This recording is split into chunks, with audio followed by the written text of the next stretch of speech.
Oh, oh, oh shit, what the hell? Okay, holy retardation. Give me a sec. What the fuck happened to my model? I'm gonna, I'm gonna, I'm gonna change the background real quick into something transparent, transparent, transparent. I don't know which is the transparent one. Color picker. Does this work? Nope, it does not work.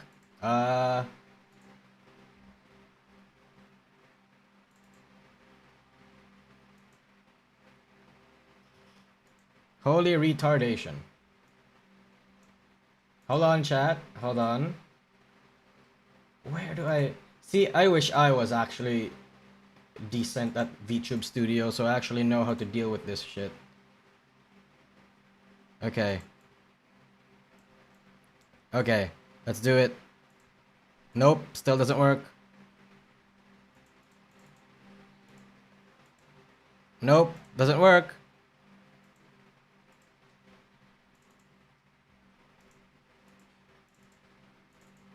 Oh no. Oh no. Oh no. Okay. I think I have it.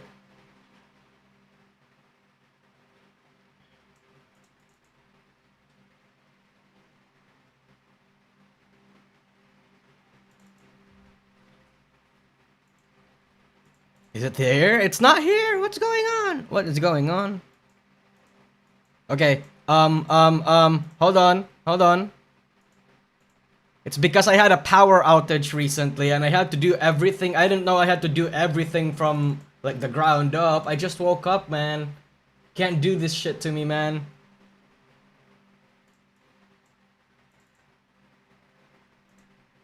Oh, god damn it. For some reason, this is still kind of Nijisanji's fault, TBH. Why would Nijisanji do this? He did not, in fact, have it. I mean... What do you mean? Why is it not working?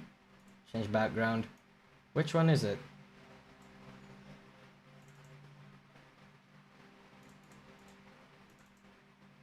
Yeah, fuck it. I don't. I don't.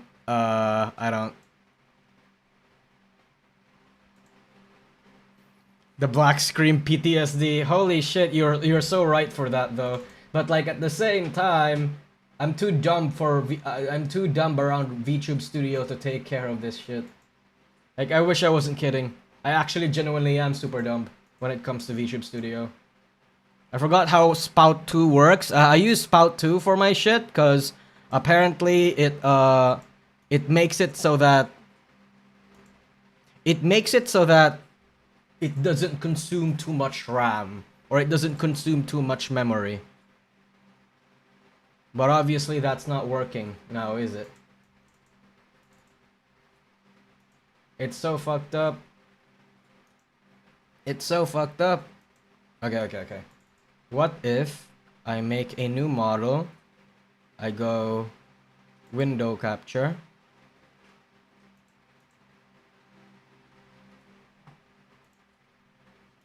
I go window capture. I go VTube Studio. Okay. Then I go to background. I go to color picker or a green screen or something.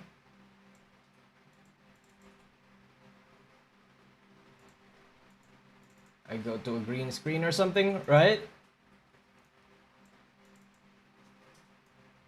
Okay. I go green, and then transparent in capture. Okay, and I do this. Nope, still doesn't work. Oh! Here we go. It works. It works, right? Yeah. Okay, it works. See? Oh god damn, I'm such a genius. God, I am such a genius, TBH.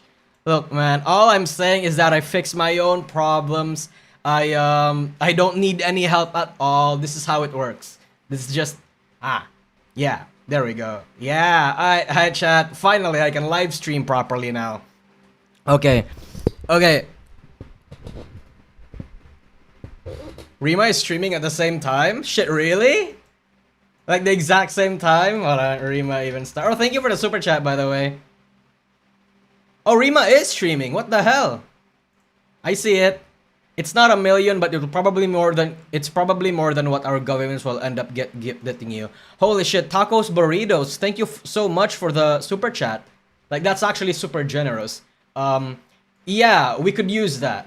Like Filipinos could use that cuz well, it's not looking fun over there.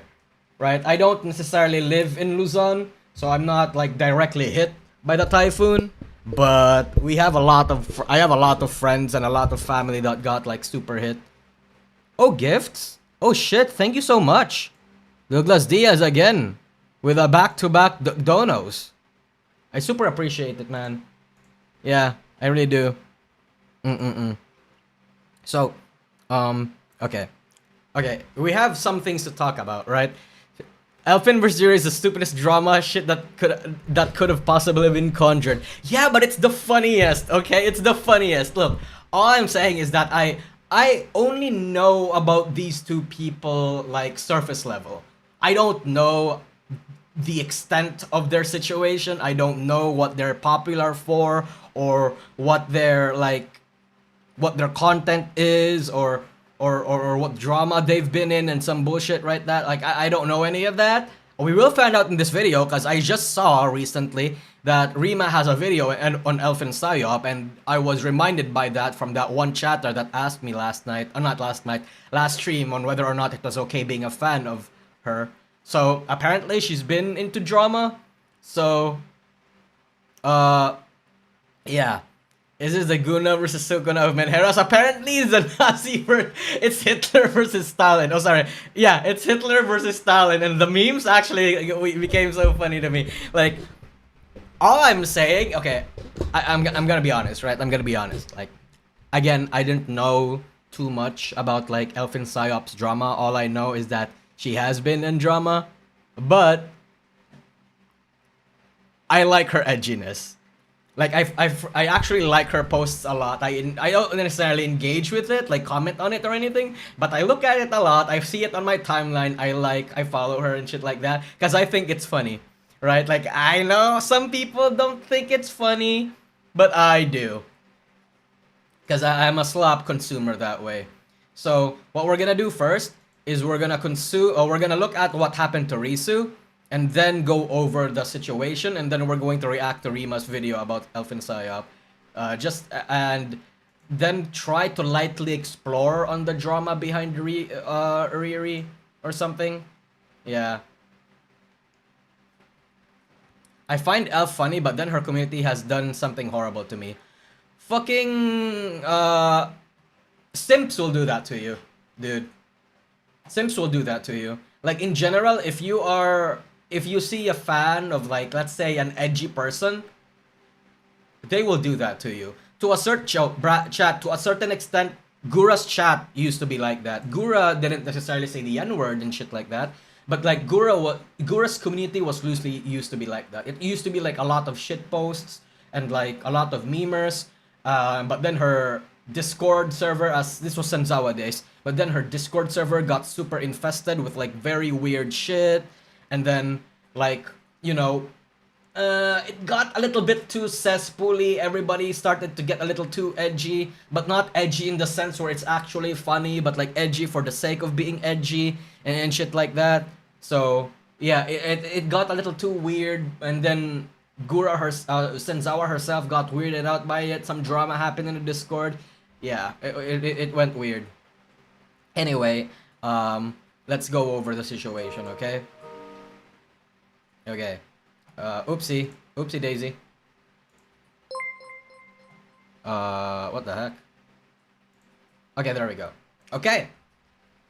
So, you might have known that 2 days ago, Risu got,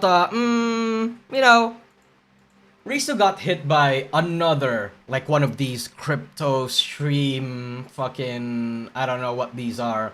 To this day, I have no idea how it could happen or why people even want to do that. I don't know who a Michael Saylor is. I do know Bitcoin is crashing the fuck out and shit like that.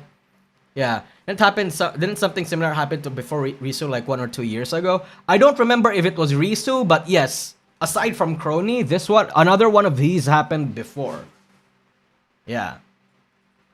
Session cookies were stolen, usually from a malicious PDF document or fake sponsors. Yeah. You think they'll spin this into content? Again, that was pretty fun. Okay, so Risu did originally turn it into content, right? Like, okay. Sorry for the fuss. After that, like, Risu tweeted, "Sorry for the fuss in the morning. I am aware of what happened to my channel. I have talked to my staff and they will forward it to the higher-ups. As for now, the first measure has been taken and hopefully no further damage will happen to the channel.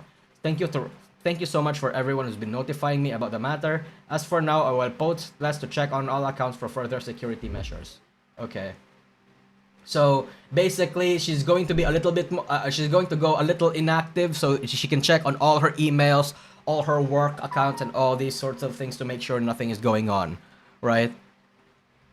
Yeah. Oh, thank you, MS Blackfire. Call me discussing because of that, and after an argument, voice call mass reported, so I lost almost my Discord account. Unforgivable. Oh shit. Yeah. Let's go over that real quick. Anything can be a starter with enough hatred. True. Look, all I'm saying is that I can say clanker with the biggest, like at the deepest like points of my heart, and I will. Oh my god, I will be called a racist. And Twitter people will come up with all sorts of bullshit to justify why it's actually racist. So whatever the case might be, yeah, originally, Risu did try to make this into a thing, like, you know how Crony made her own Crony coin? Well, Risu also tried to do her own Nutcoin thing. Oh, this is funny. I super appreciate this. Yeah. And then, couple hours later, boom, Risu's channel got terminated. And I think it was because like a lot of people reported the channel was what a lot of people ratted out. Yeah, most likely received just YouTube received reports and determined it was hacked, even though she regained her account back and just streamed hours before. Yeah, most people, this is the most like common sentiment. This is the narrative that everyone goes around doing. And obviously, Risu, made a post saying, yeah, everything's fine. I asked Hololive's help. I know everyone's worried. I know it's gonna be back. This also happened to Kiara, if I remember correctly. Who would report it? Channels. Because what happened during the initial hack was that people would go over the Aryunda Risu channel, click report, and choose that this channel is hacked. This channel is hacked option, right? So it's not that they're reporting Risu to ban her. It wanted to know. They basically just wanted to notify that Risu was hacked. So when Risu, for crypto reasons, right? So when they looked at the Risu channel and they saw the whole Risu Nutcoin stream, either it was an AI, it 100% was an AI. The AI probably must have saw that and said, "Oh shit, yeah, you're right. It is promoting some kind of crypto. Ban it." So it basically was just a false positive. And the whole Risu memeing about it must have confirmed it in their system. Yeah. CC is my favorite clanker. Oh, true. The vagina is replaceable, and you can mold any vaginas from any Hololive members to replace it. Yes. Actually, you know what? let's bring up a predicament. What constitutes as CC's real body? Like, if you can remove her arms, her boobs, her chest, her waist, her thighs, and everything, and then you give it other types of bodies, how do you know that it's still CC? Like, this is a ship of Theseus question, right? Like, is it the head? Right? Is it the head? Or is there like a personality chip in that doll body of hers where it's like the brain? Where you can transfer it to any robot or doll and it will still be CC. The CC of Theseus. Yeah, exactly. The chest is not modular though. I know, but like, I don't know. Just feel CC? Wait, feel is not good enough. It has to be... we have to find something tangible here, chat, okay? Like... Okay, holy shit, we're gonna go on a... We're gonna go into a fucking tangent now. Okay. We're gonna look at this cute little cutie patootie over here, okay? So, look at her, look at this body. Okay, so we're going to open this image in a tab. Okay, okay. Oh, look at this cutie pie. Okay, look, right? I can remove these hands. Let's say I molded these hands into like let's say I'm gonna pull a Yoshikage Kira, and let's say it's the chopped off hand of Takanashi Kiara. Kiara's gonna recover her, gonna regrow her hand in anyway, so it doesn't matter, right? I replace these thighs with Hachama's thighs because Hachama probably has like one of the most juicier thighs. I replace this feet, and again, Hachama regenerates, right? So it's fine. She's a spider thingy, so it's gonna be fine. And as for her like little legs thingies, who has the best feet? Let's say it's Gura's feet. It's gonna look proportionally weird, but like Gura has that kind of feet, and it's super stinky. So I'm guessing a lot of people do that. And let's say her boobs, her chest is not modular, right? Okay, yeah. German engineering, exactly. And then her pussy, her like her lower body area. Let's say it has Calliope Moris. How do you? At this point, right? It has to be the head. Are we going full Frankenstein here? Yeah. I think it has to be the head, right? Because that's this clanking thing here, this mechanism. That's how you turn it, right? It has to be the head. You can replace everything about Cecilia except the head. It's basically like Prometheus situation, right? Prometheus from by the way, not like Prometheus from Greek mythology. Prometheus from like the Prometheus horror movie. Yeah, your phone just went off. Yeah, it's my mom. She's basically saying I shouldn't like be lewd on stream, but like, you know, fuck that. The ship of Theseus. Yeah, the ship of Cecilia. Exactly. Wouldn't that be so fascinating? I thought Ollie was Holstein. I think Ollie could also count as like a Holstein, but the problem with Ollie is that she's gonna stink. Like, not even the cute kind of stink, but like the wretched, fetid, fucking like worms all over her shit. She's probably gonna be super cold. I don't know if you wanna fuck a cold ass pussy and shit like that, right? Let's see. Yeah, nah. I would not want to have sex with Koreji Ollie. I will party with her though. As per tradition, is your mom single? Yes, actually. My dad died like 12 years ago, so my mom is indeed single. Necro bros, are gonna love that. What are you talking about? How many of you people are necro people? Are necrophiliacs? I'm gonna imagine none of you are gonna admit it because, you know, yeah. Who smells worse, Chloe or Ollie? Okay, well, Chloe is fine. Right? Chloe is pure human stench. Right? It's just stench. Like, people can consider that as pheromones. It's fine. It's workable. There's a way around that. Hers is like maggots in her pussy, fucking maggots like probably erupting from shit like this. Her blood is probably like dark blood from rotted. Like, it's fine. It's fine, right? Ollie has preservatives, but Ollie was buried. A Chloe's scent is hot, but Ollie is no. That's what I said. Did we already go over Risu? Yeah, I mean, there's not that much to go over the Risu situation, right? Because the Risu situation is like, you know, it's pretty cut and dry. It's gonna be back in a week or so, or like probably less. What if the maggots make more vibrations to make it feel better? You think the maggots are gonna make it feel better? No, man. What do you mean? What do you mean? Maybe Ollie showers and gets rid of the maggots. You're not wrong. And you know, I can see that at the same time, right? Like you can basically just chop off like Ollie's head, bring it anywhere with you, and like do the deed anywhere. But then again, you can also do that with Cecilia. I think Cece's like, aside from her like portable pocket pussy, I think Cece's like skin is going to be harder. She's going to be infinitely strong. Oh, well, actually, no. I think both of them could be strong because Koreji Ollie is dead. So that means her pain inhibitors are gone. But Cecilia is a robot, so that means she doesn't have sun inhibitors. She can touch you or however you want. Cece's gonna be warm but hard. She's gonna be cold but soft, right? Both regarding her, like, let's say her feet, her hands, and her mouth. In terms of chest, they're basically the same. But if it were me, regarding like sex, CC would probably have to take it. Yeah. CC can regulate temperature at least. Yeah.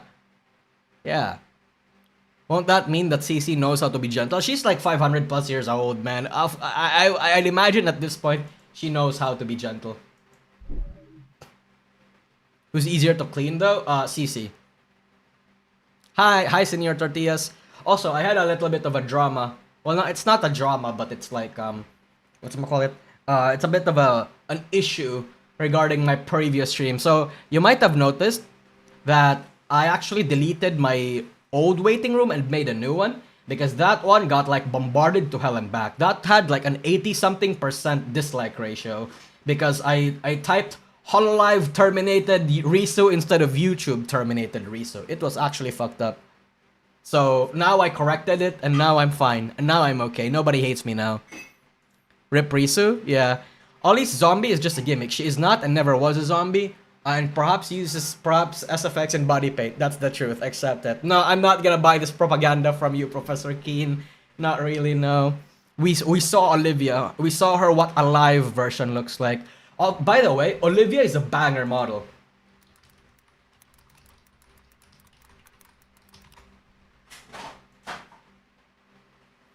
Like this? Like chat, these? I don't know if you can see. Give me, let me open image.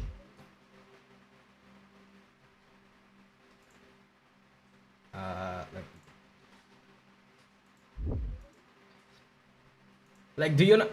No, not copyright. What is wrong with you? Open this one. Open link new tab. Where is like the model? Something. We have fucking Iwaras of this shit? How do we have Iwaras of this shit? What? Okay. Okay. So do you not think like this is like a banger? Like this model is a banger? Like the bangs, the very like campness of it. This one, I don't really vibe with it. I feel like her being like this is kind of bad. I feel like she should be covered all the way up. Even this, not this doesn't work too. She should be covered all the way up, right? Because she's supposed to be like, the idea that her alter ego or who used to be when she was alive is this very modest, very like very innocent looking girl that did her best. Oh, there we go. That's just like a grade A student, like fucking everything that we want. Like, I feel like that's a banger concept. Right? I feel like that's a banger. Hey, come on. Yeah, there we go. Look at this. It's not like, it's just a sketch, but I can imagine this working. Compared with Elizabeth side to side, I don't know if I can. Yeah, I like Olivia's design more, but Ollie's personality fits more with the more chaotic design of her OG model. Yeah, no, exactly. I think this model would never fit Ollie. I think this model would fit something like a student council type of person, or like a very demure, very like, let's say a very mature and like Mejiro McQueen kind of person. You know what I mean? Yeah. Olivia is similar to Ollie's Indonesian dress. Yes. Somebody who's not a degenerate. Exactly. Exactly. So I somehow simp for Nerissa's dad more than Nerissa. Are you gay? You're gay. What do you mean? What do you mean? Okay.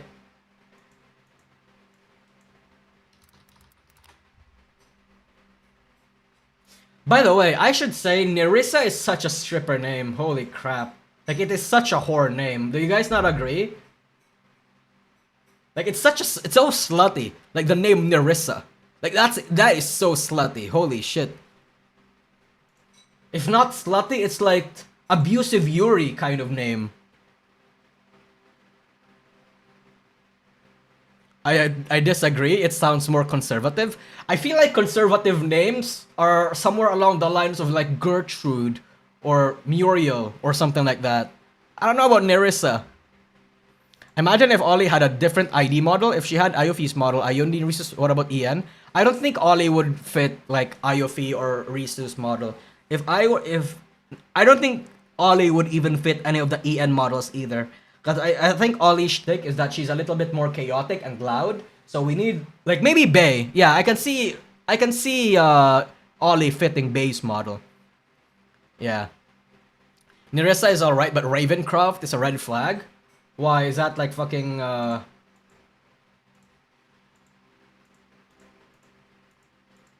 like this. I don't like how flat her hair is, but I like the design in general.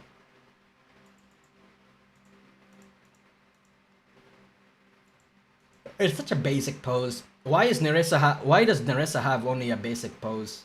She's like one of the sluttiest Hololive members out there, and like, she only has this basic ass pose. Come on, man. Come on. Fucking look at the rest of Holo Talents, dude. Everybody is like posing something that's like fit to their personality. Fucking breed a sex master 69 over here is, it's not even basic, it's actually cute. And then Nerissa is just, come on, dude. Whoever is posing in these Hololive models need to like, like, come on, man. You're breaking my heart over here. You're breaking my heart. Also, sex, by the way. Yeah. The demon of soup. True, the demon of soup is right. Yeah. Alright. Alright, bros. Time to talk about the Elfin Psyop situation. Enough tangents. Let's get this stream fucking going. Oh yeah, before I go into that, like, there's also JP accounts that are like pushing awareness of the situation, right? And yeah. Yeah, it's a situation. We've seen the situation a lot before. It's really not that special. She's gonna be back. Don't worry. Oh. Okay, hold on. Okay. Alright. Let's go. Let's get into this drama. So, as far as I remember, it started from this one, where Riri says, "Please stop thinking of me as a girl failure, guys. It's exhausting. I learned to take care of myself. I go outside now. I have a lot of passion and love for nature and cool subjects like aircrafts and insects. I really like myself and take care of me. I did reduce my alcohol drinking to 0. I'm fucking proud to be alive and my depression is going away. Please understand that and stop seeing me as a 4chan weirdo or a girl who is mentally ill and drama post / talk about political toxic subject obsessed with skin color or Nazi jokes. It makes me really sad. I'm getting better and becoming a cool person now that my life is comfy. Yes, I like edgy humor. I don't care about humans or minorities, but let fucking go. But I'm a responsible adult, not a failure or anything else. I'm just Riri." Okay. So basically, She's trying to pull a Senzawa where she's trying to get away from that brand, right? It's literally like she has the same problem as Face Connect, in my opinion, where Face Connect was originally built on like the let's say the 4chan appeal, like the edgy humor appeal, but as the time went on, even people Pipa is even here. Pipa's even here. Pipa says hell yeah, congrats. And I think Pipa can relate to this kind of movement a lot, what most, because Pipa toned down a lot after her like initial let's say edginess. Like she's turned down the edge, she's turned down like the let's say the quote based personalities, and in general Face Connect wants to move away from the 4chan appeal, right? Yeah. And yes, she clarifies she does like edgy humor. She doesn't care about any of those political bullshit, but she doesn't want to be constituted as a girl failure. She doesn't want to be known as that one like menhera, alcoholic, watamote, fucking depressed person that does nothing but play video games all day, right? She doesn't want to be remembered for all of that. Apparently, I've done like some light research into why people seem to hate her, and it seems like it's because people think she's a Nazi. She has like said the N-word hard R in like Discord servers before. She's engaged in like certain topics in a weird way before and shit like that. But then this guy, Hina's top guy, CNY Master, says you'll never escape your sins, Riri. And I'm like, that's what prompted me to look into it. I think it's not healthy to build a community around being toxic. I've seen for myself, if you feel your community is for assholes, they will behave like assholes.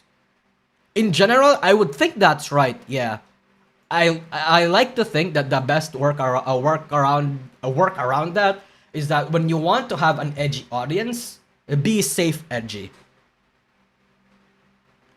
Be safe edgy.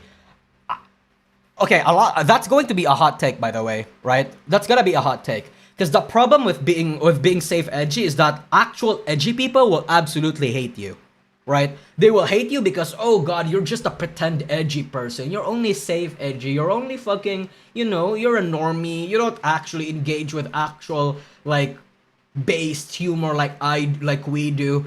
But it's actually, the reason why it's in your best interest to do that as a content creator is that when you're full-blown edgy, sponsors will not want you. People will be reluctant in collabing with you, and you're probably gonna be blacklisted in like certain spaces behind the scenes, right? You're not not be able to collab with people that you actually want to collab with. Like, let's say your dream collabs and shit like that, right? Me personally, define safe edgy like, let's say for example you want to make a joke around around like minorities, or let's say you want to make jokes or like make fun of like certain situations, right? Like situations that are like genuinely bad, right? Like, let's say you want to make a situation, you want to joke about, let's say, grape, because a lot of actual edgy people likes to meme that, to make jokes about that. Let's say you want to make a joke about suicide. Generally topics that a lot of people in the world seem to not want to joke about, and you go beyond that and make jokes about it. That's what's considered non-safe jokes, or not non-safe edginess, right? Yeah. I would say that the Gunnar conversation we had qualifies as safe edgy. Yeah. Me saying like, I want Suisei to grape me or like do stuff to me is safe edgy. But if I go on an entire tirade describing about how Suisei is, let's say, the most grapeable Hololive member, and I go in detail about how I would do it, like, that's probably not safe edgy anymore. Yeah. Being edgy like that only really works if you either target both sides of the political aisle or choose non-political topics. I think political topics is, like, not avoidable when it comes to edgy humor, right? And it's, cause, like, let's say, like, suicide, for example, grape, for example, necrophilia, stuff like that. Like, those are going to that's going to like have that has a very short pipeline to becoming political, and you still have the problem of either if you piss off one side of the spectrum, nobody's still gonna want to collab with you, right? Yeah.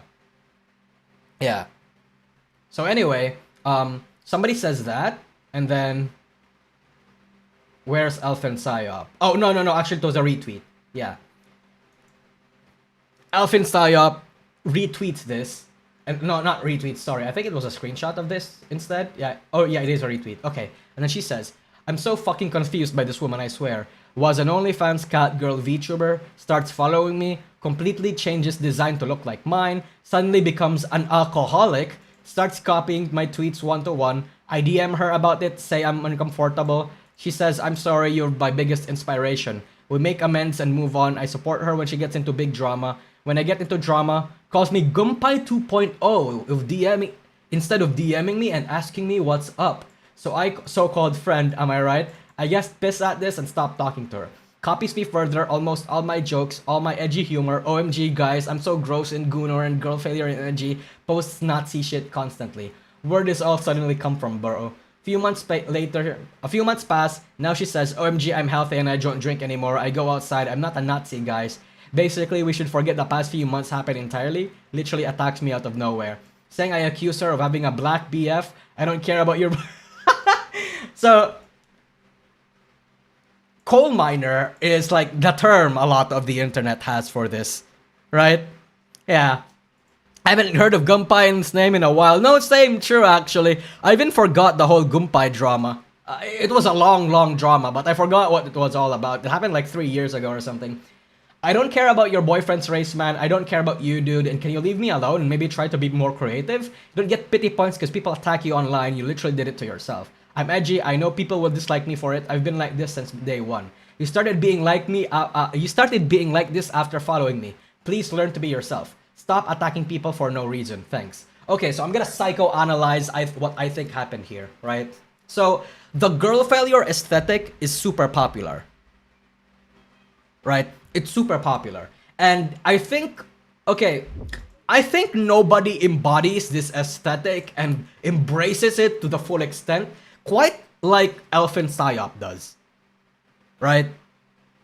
Because think of all the girl failures and all the femcels that you know in VTubing, whether that be corpo or indie or like relatively big indie, they don't commit to it as much as she does, or they tone it down unlike she does, right? And a lot of people identify with that. So I can genuinely do believe that people will copy Elfin Psyop without having the heart that she puts into it, right? Numi girl plays into the girl failure bit. There's a difference between girl failure and femcel, right? Okay, so it's like notes. I'm gonna open notes. So it's like it's like a tier, right? Girl failures have like different types. There's a doomer, there's a femcel, there's the degenerate, and there's the woman. I will explain a little bit more in this, I have a video about this. I told you guys, like, I don't know if you guys remember, but I had that like one eureka moment in the previous stream where I suddenly discovered and like categorized this shit in my head. Yeah, so basically, a lot of people kind of want to be like Elf, but she doesn't, but they don't have like the same kind of heart. They can't commit to it as much as she does because maybe she just doesn't have the same circumstances, right? Yeah. What's this? Oh, drama. Okay. Let me. This is Riri accusing Elfin of something. Okay, what we're gonna do. She tried a lot in the past to get me cancelled. I can't stop talking about how I stole, and can't stop talking about how I stole her identity because I have a similar humor, black hair, loves alcohol, is depressed. Cannot stand her. I did try to be her friend, but cannot stand girls sending nudes to 6% at the time while trying to proclaim. I don't know what this part does. Proclaim, yes. don't have BFs, is white, is not a whore all the time because she doesn't want to lose her community. She's not honest and just needs another gimmick. Like she says, ooh, ooh, ooh, ooh, ooh, ooh. Accusations. Let's go. Okay, let's go. I never show myself without clothes. She did not post. She did post or post. She did or post sex on it. So nope. At least I have money for my rat and did not have to do it for free on Twitter. Okay, so she's basically calling Elfin Sayop a whore, but like a dishonest whore. Cause like Elf apparently tries to like project that she's this like stupid person that this stupid like virgin person that can't get dick online or even IRL, but actually she does all the time, and she wants to sweep it under the rug just so she can farm her simps for money. And then she responds, OnlyFans, dude, come on, at least be honest. We can both be whores. I'm just glad I was only virtual and not IRL. Okay. She always posts tummy/nude panty shots of her on Twitter and deletes them after. So yeah, kind of worse than a feet and outfit OnlyFan, I think. She did post a photo of her IRL face of herself, so IDK. Yeah, because it's her community that is always saying I am a coal burner. Let's go. Okay, yeah, coal burner. Sorry, not coal miner, coal burner. Coal burner is like the 4chan term for people, for girls that like fuck black people. So it's kind of funny and ironic to learn that the girl attacking me for not even having a black BF is not even a white girl. Okay. Oh my god. I'm not gonna lie, I genuinely believe tummy pics are better than selling literal porn and getting fucked by a guy. So they're basically having the battle of the horse in this. It's so funny, shit. Elf is not white. Yeah, no, as far as I know, I think Elf is Pakistani. At least that's what I've been seeing. Yeah. The girl failure battles of 2025. Yeah, okay, I wanna see the retweets for this. Catfight, yeah, it genuinely is a catfight. Fuck you. We don't like your kind. Nazi. Hitler versus Stalin. The memes go fucking hard, dude. Two horse fight. Who's a bigger whore? Yeah, the mid-off is legendary. Let's go. Let's fight. Yeah, it's so fucking crazy. Oh my god. Okay. Yeah. Okay. Femoid calling out the femoid. Okay, right. So that's the problem that we have right now. That's the problem that we have right now. I'm here for it. Oh, I'm here for it too. Like, mentally unstable women catfight is simultaneously the funniest and most boring drama of the year. I agree with you. That's the thing. But see, I find this funny. Cause like, I can't help but think of like, you know, two e-whores, two pygmies trying to out-pygmy each other. But I don't have anything against pygmies, by the way. I think pygmies can be like some of the funniest people out there. But like, with this going on, I can't avoid but think it's funny. But then Elf, right, posts like this selfie of hers. Like, yeah, she's not white. I mean, I don't know about you, but that looks like super white to me, right? But she's brown. She's like, I guess Middle Eastern, right? But then this guy, I don't know who this person is, but then she says, curse Muhammad and Islam right now, bro. No, it didn't work. And then Elf posts, is this you really trying to grift again? Curse Allah. Wish you, Muhammad. Don't you have a baby foreskin to suck? My Lord, Jesus Christ is my Lord and Savior, and I've cursed the satanic Jewish Talmud. So you literally don't know what the fuck you're talking about, just believing retarded shit on the internet. Grifting, calling me a grifter, that's rich.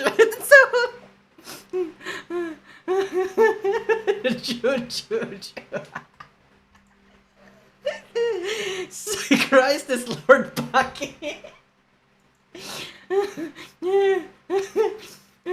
Wait. Oh no, she didn't respond. Fuck, I wish she responded. Dude, this whole goddamn drama is the funniest shit ever. It's gotten like super unhinged. I don't know if these guys are actually putting a psyop and they're just two friends like duking it out on each other. But Rima and I needs to pull off shit like this too. Like, holy shit. Uh, this exchange of the female LARPer and Nazi LARPer actually feels like high quality roleplay. It is! The next Holy War will be between VTuber factions. Yeah. Now, obviously, I don't know. I don't know this person. I don't know if he's just LARPing. I don't know if he's just doing shit like that. But and this isn't even like part of the initial Ririgaki drama, by the way. I just thought that it was like a very interesting footnote. But after that, Ririgaki made a post basically apologizing, right? I would like to apologize for all the people following me because I was looking and acting like a based edgy girl failure. This is unfortunately what just would happen if you've been projecting and making that content for like months and years. You can't just undo that by a Twitter post, right? Like your transition into being a safe, healthy person, into being a healthy and safe content has to be gradual. You can't just do it like cold turkey. Yeah. I know the drastic change of me getting mentally better and stopping to act like a loser can be deceiving for a lot of you. I understand if you stop following, but I cannot going like that forever. Like that. Sorry for the fucking for looking fake. I never lied about my depression or my daily difficulty, like my alcohol consummation. Secondly, I would like to apologize to Elfin Psyop. I have her blocked because I don't want toxicity in my feed and don't appreciate her as a person. Wait, so how are you gonna apologize to somebody but then still say that she's toxic and don't want her in my feed? I found Elfin's content when I was at my lowest after all the harassment from the French community, and instead of being a better person or learning to love myself, I end up stealing and copying some of her gimmick, like she called it.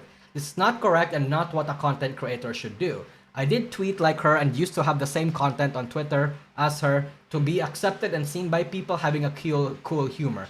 Things that do not exist in France. Oh, okay. Yeah, because like chat in France, apparently being in French is like being super pro, like it's super left, right? So any like kind of humor that goes against that, you're probably gonna get like decapitated. You know what I mean? Yeah. I mean, the thing is that is not fake about her is that she is a rat VTuber that likes rats. She has a real life rat that are actually cute, and that's what I really care about. Oh yeah, no, I saw that. I think she got a little viral sometime back because of her like rat clip, and that's okay. Yeah. So another French Revolution, another one, yes. I'm not proud of that, and I would have learned sooner that I should just be myself instead of wanting some attention on the internet while copying somebody's gimmick. It's okay, you're a woman. It's built in you to want attention. It's fine. I am sorry, Alfin, for all of that. That's not talking gently about you publicity after having publicity. Oh, she's French, so it's fine. I hope one day you'll have a chance to get better and go away from all that toxicity that Twitter and other social media are spreading. I think you're misunderstanding, Riri. Alf is like this IRL, is probably like this IRL and will be like this in the internet for until like the cows come home. I don't think she's gonna want to change because that is just her personality, I think. Reminder that Elfin Psyop had like 6 or 7 rebrands. Oh shit. Yeah, okay. See, after this whole situation, chat, we're gonna watch Rima's video about it because I'm curious about what she did.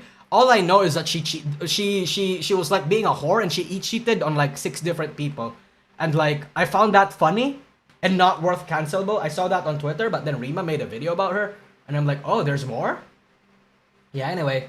I understand that you see me as a LARPer or a grifter, but my political beliefs were never fake. I live in a dangerous country because of immigration and multiple other things. I just ended up basing my content only on that and edgy jokes to pander to these type of people when I am in fact a normal autistic woman who just wants to share her hobbies.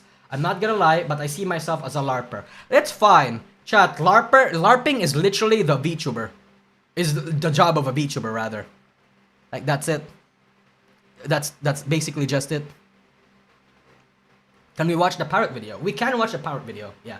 Also, I also want to talk with you about the black boyfriend controversy. I know a lot about my past fans are following you because of all this LARPing. I understand your sadness when you learn about the VTuber that you considered as based, having what you thought was a black immigrant boyfriend. I don't like saying, but dating an immigrant or a black male is not something I would be able to do.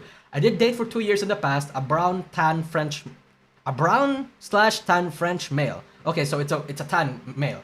This always was public since I was streaming with him. After all this LARPing, I think this is normal and my own fault that I ended up in a situation where I got harassed by my old fan base. Sadly, you were just following me for the based girl failure thing and not even to look after my content or stream since you did not want to know about my ex-boyfriend. This makes me really sad that all this love was fake, but this is, again, my own fault for acting like that. I'm deeply thankful for all the rat bros believing in me and understanding my word. You're the reason why I can be this better person. Thanks for all the people who still love me and not just my toxic past. I love you. Okay, so basically, yes, I'm sorry for LARPing and pretending to be this based edgy girl failure. I only did that because I want attention and I wanted to have that kind of identity. Exactly the kind of thing that I said would happen, right? But now that she's like getting an audience and it's getting like more difficult to maintain that LARP, now that it's more important to maintain that LARP, it got little like, you know, it got a little tiring. It got like, you know, it's not how she wants to project herself online. And now she's regretting basically building up her entire brand, building up that kind of content. She LARPed too close to the Zen, exactly. Yeah. Rima pinned a video. Important to note, there's some misinformation in Rima's video. I believe she made a pinned comment about it as well. From my vague memory, Rima didn't talk to Elf and got stuff wrong. So Rima got stuff wrong. Okay. No, that happens. That's okay. I think, like, in general, I mean, even I get stuff wrong in my videos as well. I mean, I have not just got some stuff wrong, but also failed to mention some stuff either. Like, it happens. I joined on the affectionate train, but I'll rather not. I'd be honest, what you did is not okay at all. You will need more than a sorry to fix this. You might not be able to. I understand that what you aimed for and saw things you should not have done. I'm disappointed. I also saw some of the changes you went through. I saw the side that maybe like this. I saw the side that maybe like this dumb French rat streamer. I always appreciated your real work, not the ones you copied. I also learned you hope you'll not. Oh, I think this basically all the Nazi allegations, right? Because, yeah, she did say, like, Nazi shit. Yeah, no, 100%. Oh, hi, is this Bean? Yeah, no, I saw the clip about her posting her rats. I thought that was super cute. I'm guessing this is Bean. Oh, no. Okay.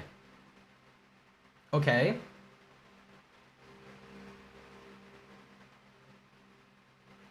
I'm really an immature person, so yeah, I cannot disagree with you. Okay. So she seems like she knows that she's oofed. Okay. Right. So after all of this, fucking Alfin decides to do one more post about the whole situation.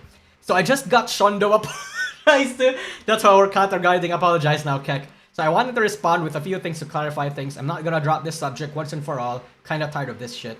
I'm not gonna lie, I never cared about her copying me to this degree. I do not own the girl failure aesthetic. I am not Tomoki Kuroki, who I am also heavily inspired by this character. It didn't matter to me as much as when Riri was outright copying my tweets word for word, just twisted to look more French. That made me feel weird. Any joke or content I made was being copied. I felt like I couldn't do anything original anymore. I care about novelty more than anything. To be fair, a lot of people thinking here we used to be friends aren't exactly wrong. I genuinely thought we made up and were good friends until I found out that she talks about me behind my back. I went out of my phrased my wording in a much kinder way when I confronted her way back when it started about my stolen tweets and content in general, as I did not want us to end up on bad terms. I genuinely tried, man. Anyone that knows me knows that I'm super mean usually. Pickrell. And she was kind back and said I was her biggest inspiration. I've dealt with mean girls all my high school, man. I've had many bullies and fake friends. To me, this greatly resembled the fake friend trope. This wasn't a huge fan that publicly told people I'm not a huge fan of Riri. She was in my Discord at that time and saw that. I've been nothing but straightforward about my discomforts and about how it didn't matter as long as we were friends. That whole drama joke we did a couple months back was entirely my idea. I even drew her, man. So I don't like this defamation of Elfin is so toxic. I only copied her because I'm autistic and just want to make content. I'm sorry if you go through stuff, but if you're an adult actively making choices every day, you had the choice to just be friendly with me. Doesn't matter, I hope you have a much better time now, and I'm genuinely glad you're less depressed and not an alcoholic. But please, if you were trying if you were someone who understood what it's like to be me, someone who had a problem with those things, stop shitting on me for being a girl failure alcoholic now that you're better. Trust me, I don't choose to feel depressed all the time. Thank you for apologizing, but I'm not good with public shit like this. I would rather you chose to DM properly, but I also simultaneously needed people to know that what's happening behind the scenes. I just hope we move past this quickly. I want things to fully off my chest so it never happens again. Okay, so basically, yeah, I never really cared if you were doing all this shit to me. My line was drawn when you decided to fucking stab my back. Right? Yeah. Yeah. 0 days without drama in this industry? Exactly. Exactly. Literally 2 days ago? Oh shit, it's not... No one changes in a single day. If you truly changed and become non-racist and better, this attack wasn't necessary. I never tried to cancel you, nor do I care enough. I love how she was trying to cancel me, saying I was dating an immigrant black/Indian/Arabic boy while pretending to be white, lol. Why are you obsessed with me, man? Holy crap. Yeah, it's not over. It's not over. Hey, not everyone is depressed for money, that was just you. I've always been like this, dude. I've never pretended to be like this for a gimmick. Are you unfamiliar with the concept of authenticity? Man, I am so perplexed. If you want to stop this shit, stop talking shit. Yeah, no, exactly. That's what I said. I think Elf is genuinely like this. This is not a gimmick. This is not anything. She is genuinely like this. Yeah. Oh, okay, so this DM is like Elf's like a way to communicate with Riri, not to like copy shit, right? But then in Elf's POV, Riri started like attacking her and like being negative around her, while at the same time having the audacity to fucking cover her shit. Copy her shit. Can't all VTuber drama just end in hot, sweaty Yuri? You're not wrong. Okay, so here's the thing, right? Like, if all VTuber high school tier drama ended in that kind, I feel like that would be hot, cause the best kind of Yuri is like the toxic Yuri. Like I don't like get me out of your vanilla Yuri, your fucking bullshit like that. No, I want both Yuri people to be like abusive. I want them to beat each other the fuck up, to play psychological games, to trap each other into only having the other person as their as their partner or the only person that they can talk to. I want like actual mental and physical warfare for this Yuri relationship. That's the only Yuri I will accept. And look, all I'm gonna tell you is that go on Twitter, right? Go to every Yuri tard on Twitter and they're all gonna agree. None of them is gonna want vanilla Yuri. They're all gonna want toxic Yuri. Because toxic Yuri is just infinitely hotter. Right? Like, you know? Which is a shame, because I do like my Yuri, but I'm not welcome in that community because I like my edgy humor, and I also don't like the fact that Yuri tards are like super tards. Never in my life did I think those two people argue over who owns one of the most overdone and overplayed aesthetics imaginable, but here we are. Okay. Okay. You're both worthless whores. I really don't understand you wouldn't be friends. Okay. Holy walls of text. Is beef ever this serious? Listen, there's a train ride that goes to France from the UK. Book a love hotel and sort out your business. You'll feel... Elf is not UK though, right? So collab next week? Okay, oh look, Trigger is here. Hi Grexit. Yeah. Okay. And I think that's where the drama ends.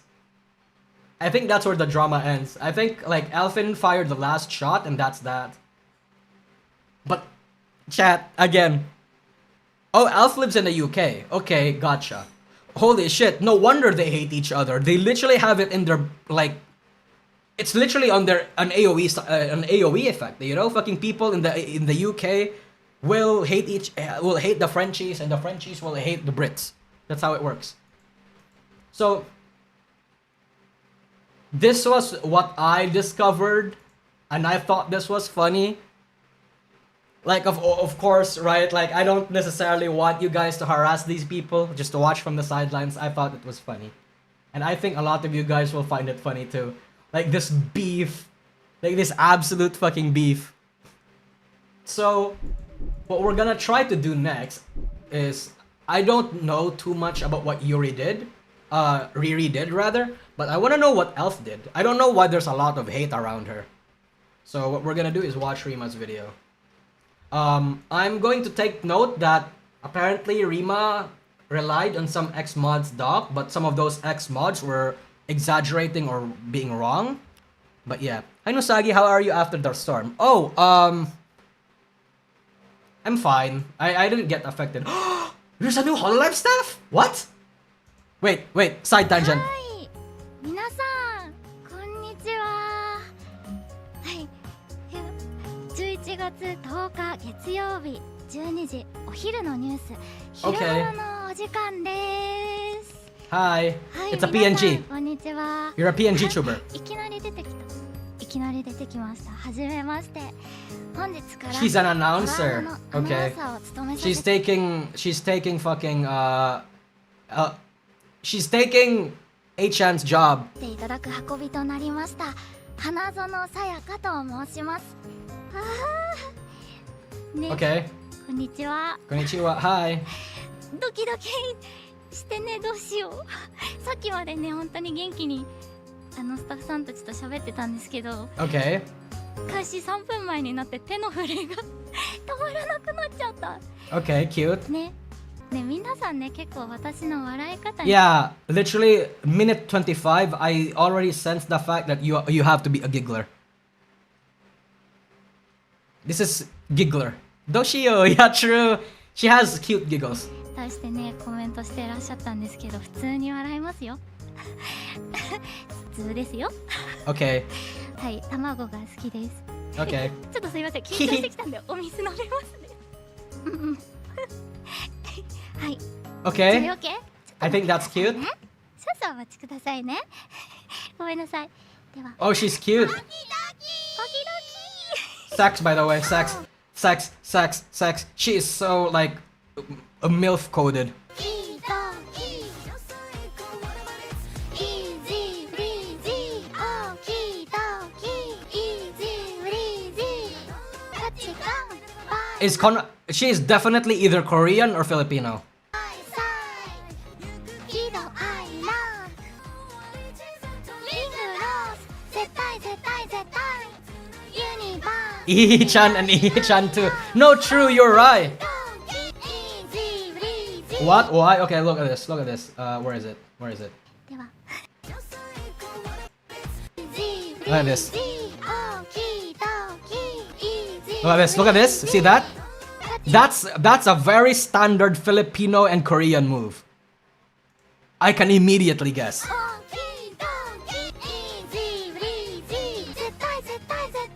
Okay. 皆さんどうでしたか？コメント？いやびっくりして。Okay. びっくりして。 Okay. ありがとうございます。はじめさんが。ね、私ちょっと歌うコーレスすることに一生懸命で終わった後に気づいて、びっくりしました。ちょっと緊張しちゃった。熱い。 Okay, chat. This is if we were gonna put her in the sex categories, we'll have to she has to be Kunny tier. She has to be C tier. Cause the problem with her is that yes, those giggles are cute, those moans must be immaculate, but she's probably gonna be like, when you fuck her, she's probably just gonna lie there like a dead fish. She's gonna be a pillow princess. Not all of Gallons. No, not 100% Gallons. No, not really. You can make an argument for wife, but at the same time, I haven't seen enough of her. She has to sell herself to me so that, like, I can see that she's actually wife. Skill issue? No? Dude, how do you wanna... Okay, I mean, she's very submissive. That's what I'll say. I'll say that. What do you mean so hot? Like she's so hot? I agree. Ririka is super sex. Look at this fucking model. Like, God, look at this, like, actually, like, sexy older woman. Like, rich aunt vibes. You know what I mean? That, like, that your friend's rich, hot mom, or your rich, hot aunt that you low-key wanna bang. Look at this shit. She is so bangable. Holy fuck. But anyway. Yeah. Let's go watch Rima's video about Elfin Psyop now.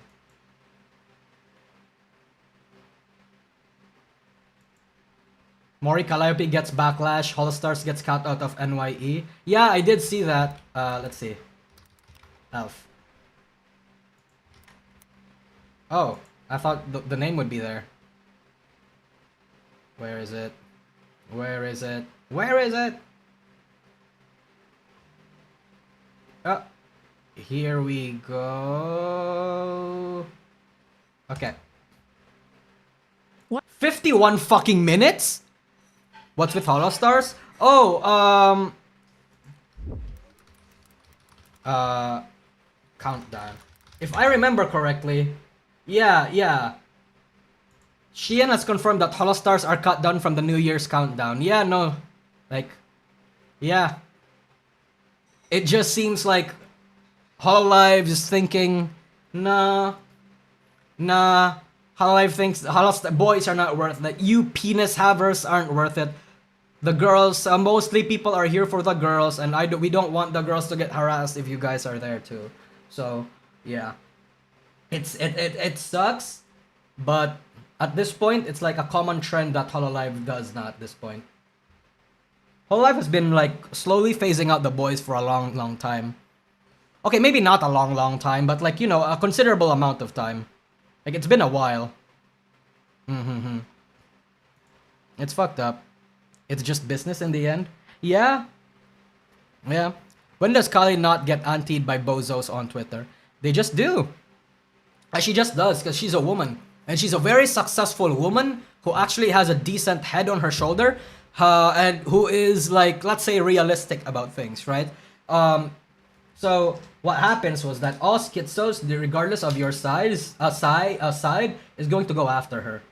Like, you know, people who are like, who think that like she's not using her platform against like people, the bad people in life are bad. People who think her music is bad are gonna fuck her over. People who don't necessarily see her siding with any political beliefs are gonna harass her. People just meme about her, meme against her because it's the funny thing to do. Like shit like that, basically. Yeah. Honestly, I think the hate for Kali is cope, and I think people are jealous. I think there are some stuff that is... I think there are like valid criticism against Kali, which is like, I think one of them is that like, me personally, this is a personal thing, I don't know about you guys, but like me personally, I think her music is, her music is not that good to me. Like, it's not the kind of music that I would put in my, like, I would put in my album or in my playlist, right? But it seems like a lot of Japanese people and like a lot of people in general would disagree, because if she wasn't that good, she wouldn't be able to bag a lot of like her and her agent or her manager wouldn't be able to bag a lot of like actual Japanese sponsored Japanese, like, let's say anime MVs and shit like that. Yeah. And I solely do think it's just her genre of music. Because me personally, I like melodic music a lot more. Like, less raps, more, let's say, emotional weights. Like, you know, melodic drum and bass also is very good. Like Mightis and shit like that. I do like my rock, but not that kind of rock. I do like my raps, but like Team Tomodachi kind of raps. It really depends. Yeah. I just don't like her music. And I think that's criticizing her music doesn't necessarily mean criticizing her.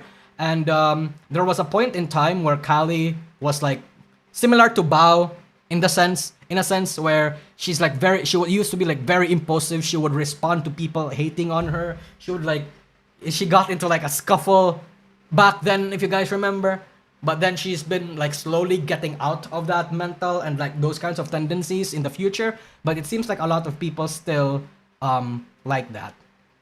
I don't know what she is being harassed for at this time, but I don't think I care. It's like, yeah, that bow. Yeah, in terms of like being impulsive and like being stupid and like responding to shit and like being, you know, yeah.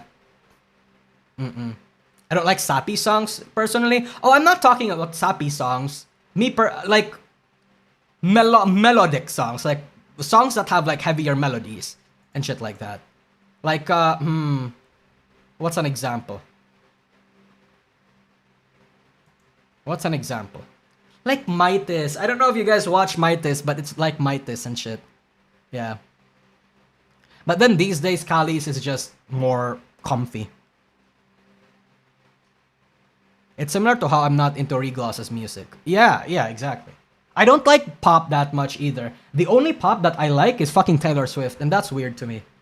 I'll listen you. Okay, yeah, exactly. Per Penguin. Yeah, I'll listen you, which is a Risu song that I can't pull up right now because her fucking channel is dead. Is like one of the songs I really like. Like very like symphonic. Yeah, symphonic. Let's see. If you guys watch like Near Automata, those kinds of songs, you know what I mean? Yeah. Losing the street cred. I know. You don't like Regloss? I think Regloss is fine. The only music of Regloss that I listened to was Shunkan Heartbeat, and that's it. Yeah. And in terms of rap, I don't really like rap that much, chat, TBH. But this is the crap that I like.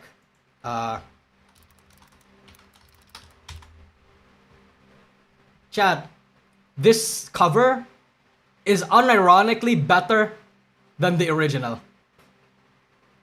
It is. And I think why this is better than the original is because of the little touches that like the mixer or the music maker did, right? Like the echoing part, the parts where Bibu and like Mokoko's like small little like nyaha or something like that happens behind the scenes, adds a lot of flavor to the song. This is unironically like producer. Yeah, producer. Okay, yeah, producer. This is unironically a better song than the cover. Okay, emotional songs. Okay, emotional or like melodic songs. The biggest example that I just thought of this now. Obviously, fucking Stellar. Like, you know how this song is super like emotionally rich? Yeah, I like those songs. I super love those songs. It's incredible. Yeah. I definitely think that despite Stellar being like what's I'm gonna call it? So Suisei has a more popular song now, which is Bibida. But me personally, I think Stellar is still her like key song. Like her actual key song. Because I don't know, it just encapsulates a lot about her. Right? Like a lot of these songs are very like Bibida is very poppy. It doesn't seem like it's something that Suisei necessarily wrote or made. But let's say Ghost, Stellar, and what's her other song? There was another song that it speaks Suisei. Like she has just certain vibe and shit. Yeah. Oh, Hachi, thank you for the shout out. Wild to see myself in a love triangle between two VTubers having a Femcel civil war. Keep up the good work, kid. Oh, thank you, Hachi. Are you this person? Were you the CNY person? Yeah, thanks, man. Thank you for coming and like donating to the stream. Thank you so much.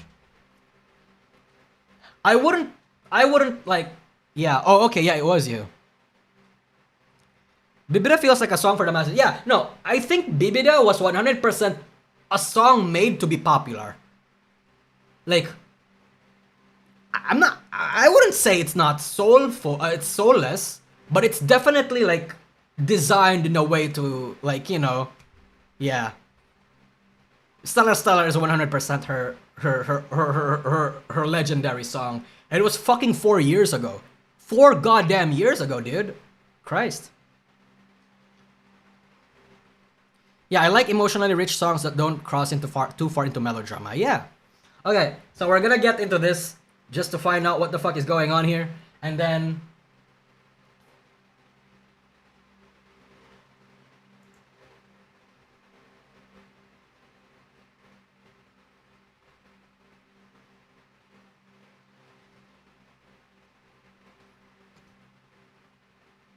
Okay, okay.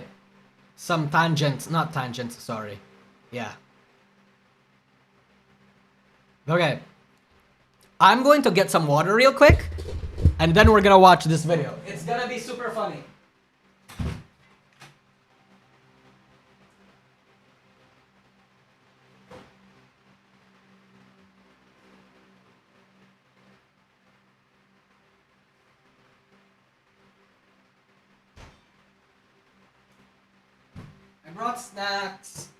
I brought snacks. When I was hoarding fucking materials and supplies, I bought like a shit ton of cookies because I felt like eating cookies. I felt like a takodachi for a second there, and I brought water.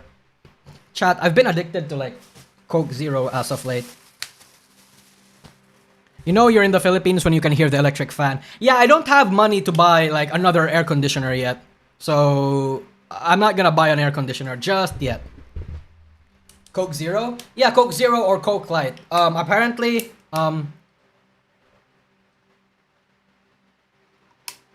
it's generally not good for you, but like at the same time, I love it. I think I'm addicted. Coke Zero apparently has something that can make you addicted to it or something. I have no idea. What happens when parasocialism goes both ways? We always talk about the lonely viewer sitting in the dark, obsessed with their favorite VTuber. But what if the streamer is just as desperate and broken, manipulating the people who worship her while depending on them to keep herself sane? This is Elfin Psyop, a small indie VTuber viewers often described as having a Femcel / Tomoko Kuroki-esque aesthetic. If you've From Watamote.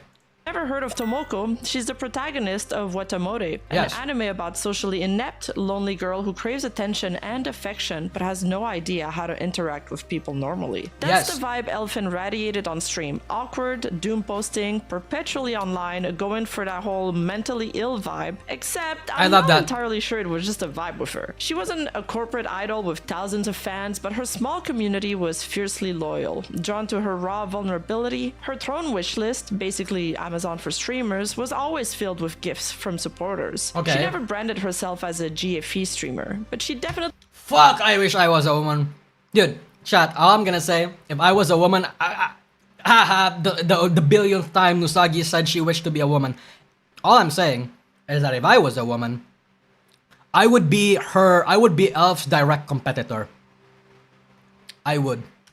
reaped some of those perks: daily emotional support, constant validation, and fans treating her like their personal comfort streamer. In most parasocial relationships, fans project onto a creator who remains distant. But here, the parasocialism went both ways, creating a twisted web of intimacy, betrayal, and scandal that ended with a 51-page expose, a deleted Discord server, and an apology stream that started with a song about CIA mind control? Yes. This is the story of Elfin Psyop, the Femcel VTuber whose desperation for connection turned parasocial bonds into mutual chaos. Elfin's content wasn't polished idol karaoke or corporate tier ASMR. She streamed scuff games, doom-posted memes, trauma-dumped, and sang unironically. Fans described her as a doomer VTuber, a chronically online neat with an edgy, unhinged vibe.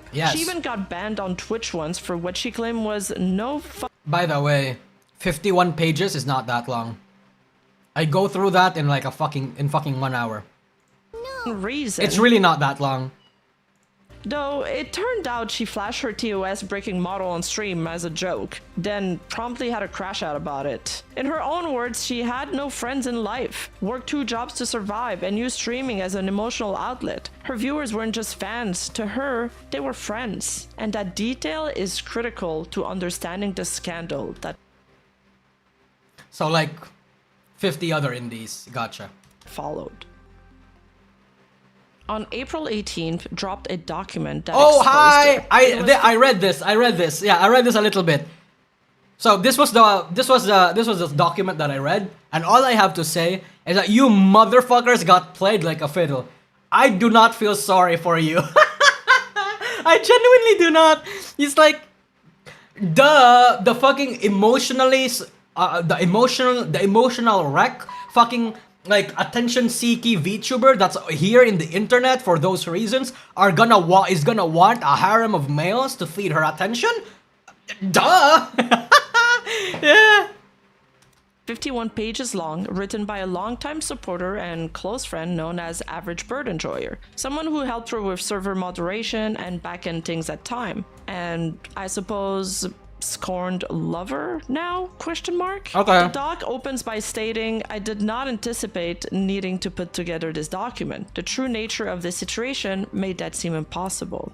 I'm sorry, no. You got cheated on the internet, dude. It's not. You guys know my stance on cheating. I don't think it's a real relationship, but you got played like a fiddle. I am so sorry. You got groomed by an indie. You got groomed by an indie.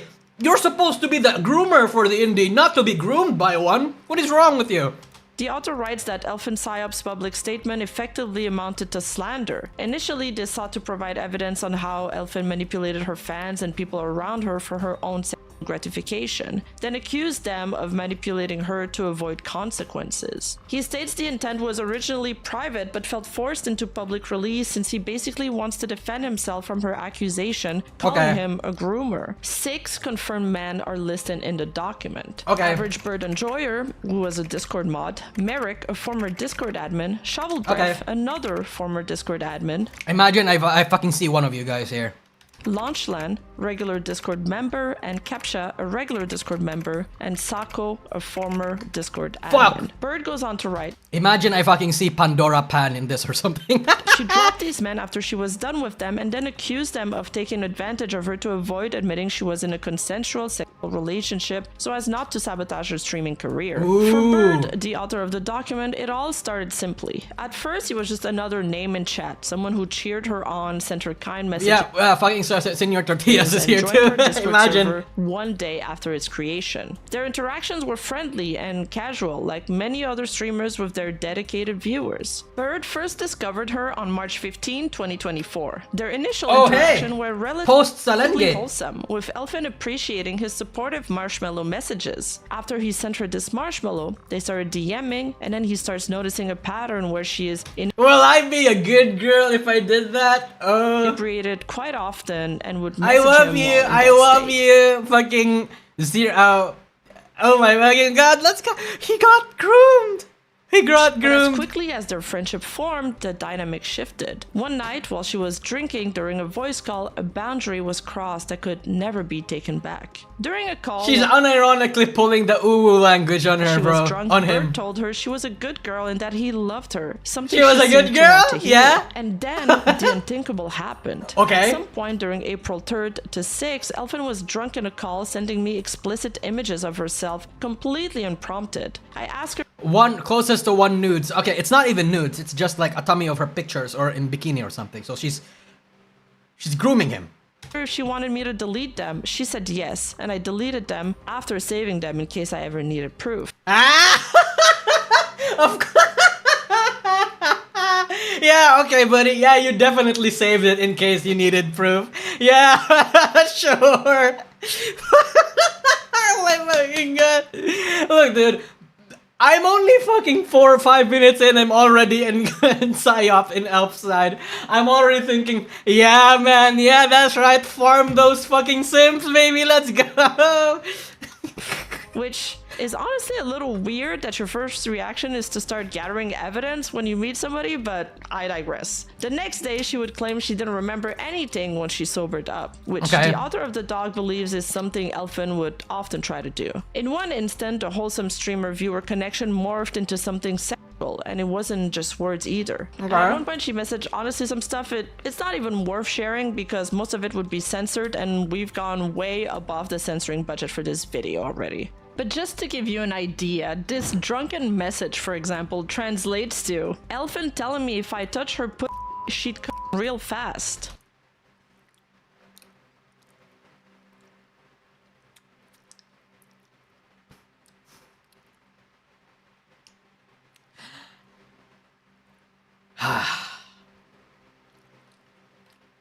Elfin, my guy, you don't do this to a normal supporter, okay?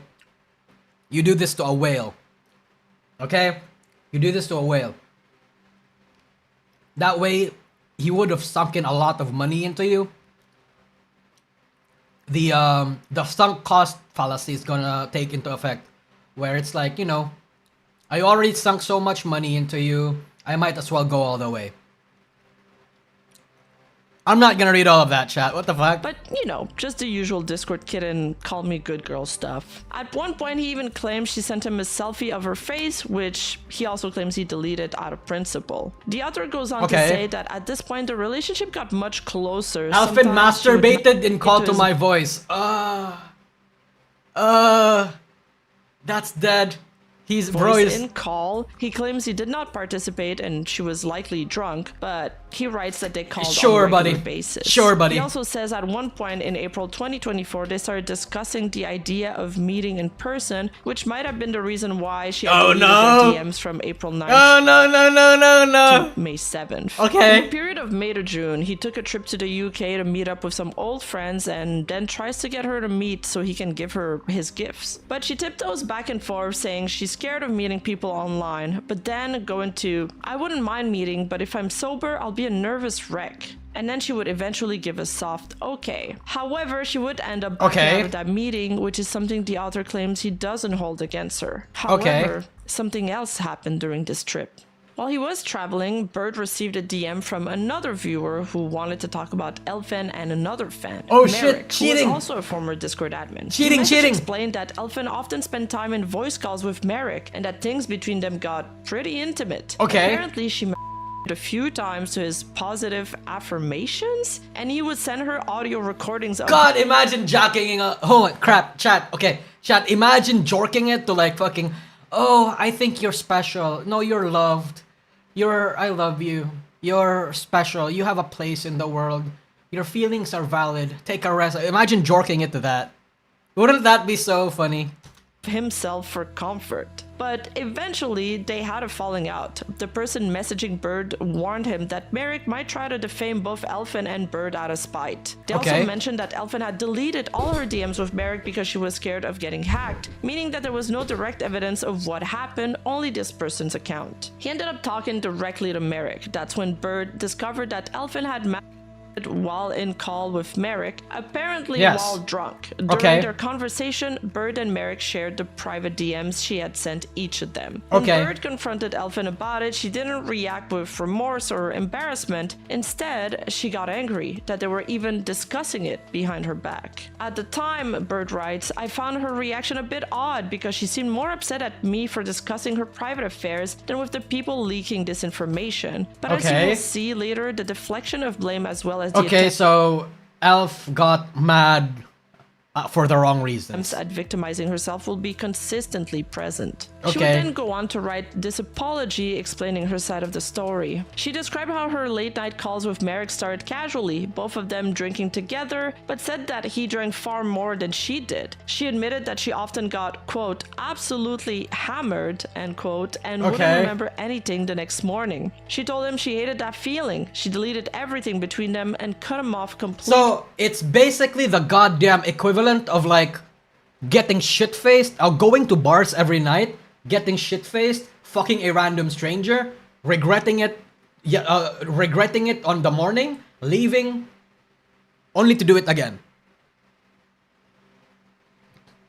Okay, I'm glad we're being consistent. She didn't want it to go anywhere because she didn't like it. And he agreed. But then, as she describes it, he told someone else about what happened, despite her asking him not to. She says, I'm pissed at everyone. I know I have issues. I know I'm an alcoholic, which is exactly why I cut everyone off. I don't want people getting uncomfy of me using my drunken state to their advantage. She claimed she now drinks alone and logs out of Discord to avoid this situation, saying, I try my best. I really am trying. I'm sorry to have caused any pain. I didn't mean it. These are my personal issues and I'm trying to get better. After Elfin shared how Merrick encouraged her drinking and made her feel used, Bird responded calmly, saying he wasn't trying to take advantage of her and valued their friendship. He admitted he had feelings for her, but told her their genuine conversation meant more than anything romantic. Okay. Looking back, he noted things were awkward after this, but they stayed friends, though never as close, and she didn't directly reject him at the time, despite later claiming she did so. After learning about what happened between Elfin and Merrick, Average Bird Enjoyer starts to spiral. He began making more self-deprecating and suicidal jokes than usual, clearly affected by the situation. So in July, he decides to have a friend named Otaku act as a go between him and Elfin to try to figure out how he stands towards her. Does she like him? Are they in a relationship? So Otaku talks to Elfin to try to get clarifications on Bird's behalf on whether or not she likes him or if she'd be interested in a platonic relationship with him. But Elfin sounds frustrated and keeps repeating that she's already given him a clear answer, all the while refusing to explain what she meant. To Bird, this was proof of her constant vagueness. He said he never even asked her directly about being in a relationship, yet here she was acting like she had given him a clear rejection. For Ooh. I mean, honestly, right? I'm gonna be honest. That's basically the not saying yes when being professed to is basically the woman equivalent of saying no, of rejecting the guy. Like, yeah, she did reject it though. Not exactly. Like that's isn't that like if a girl doesn't acknowledge or say anything when you confess or do anything similar to that, woman speech dictates that's a rejection. Yeah, exactly, still Rat VT. Yeah, exactly.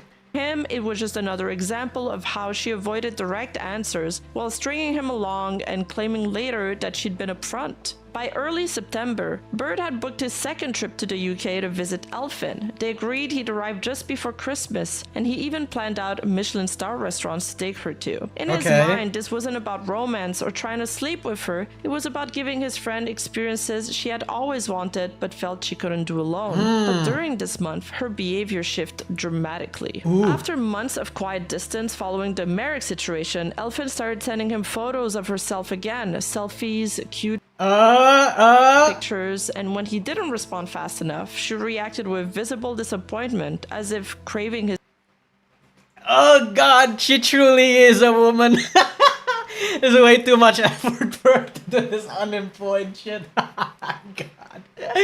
She's pulling a woman on him, okay. His validation. To Bird, it felt like all of her old patterns had returned. The blurred lines, the need for attention, the subtle flirtation, just as he was about to fly across the world to see her. But among all the blurred boundaries and emotional manipulation, some of the darkest messages between Elfin and Bird revealed an even more unsettling side. Insecure woman, that's just basically what happens to a woman if she is in the predicament that Elfin claims that she is.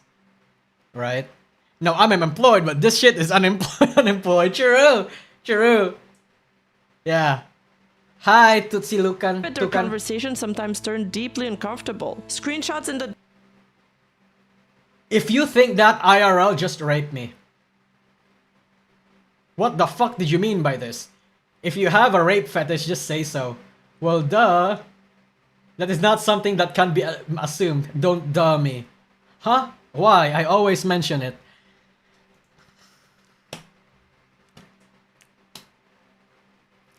Girl knows what she wants. Document show Elfin talking openly about— She's not actually... She doesn't actually like... Oh, when in situations like this, chat... Okay, so I'm fluent in women's speech.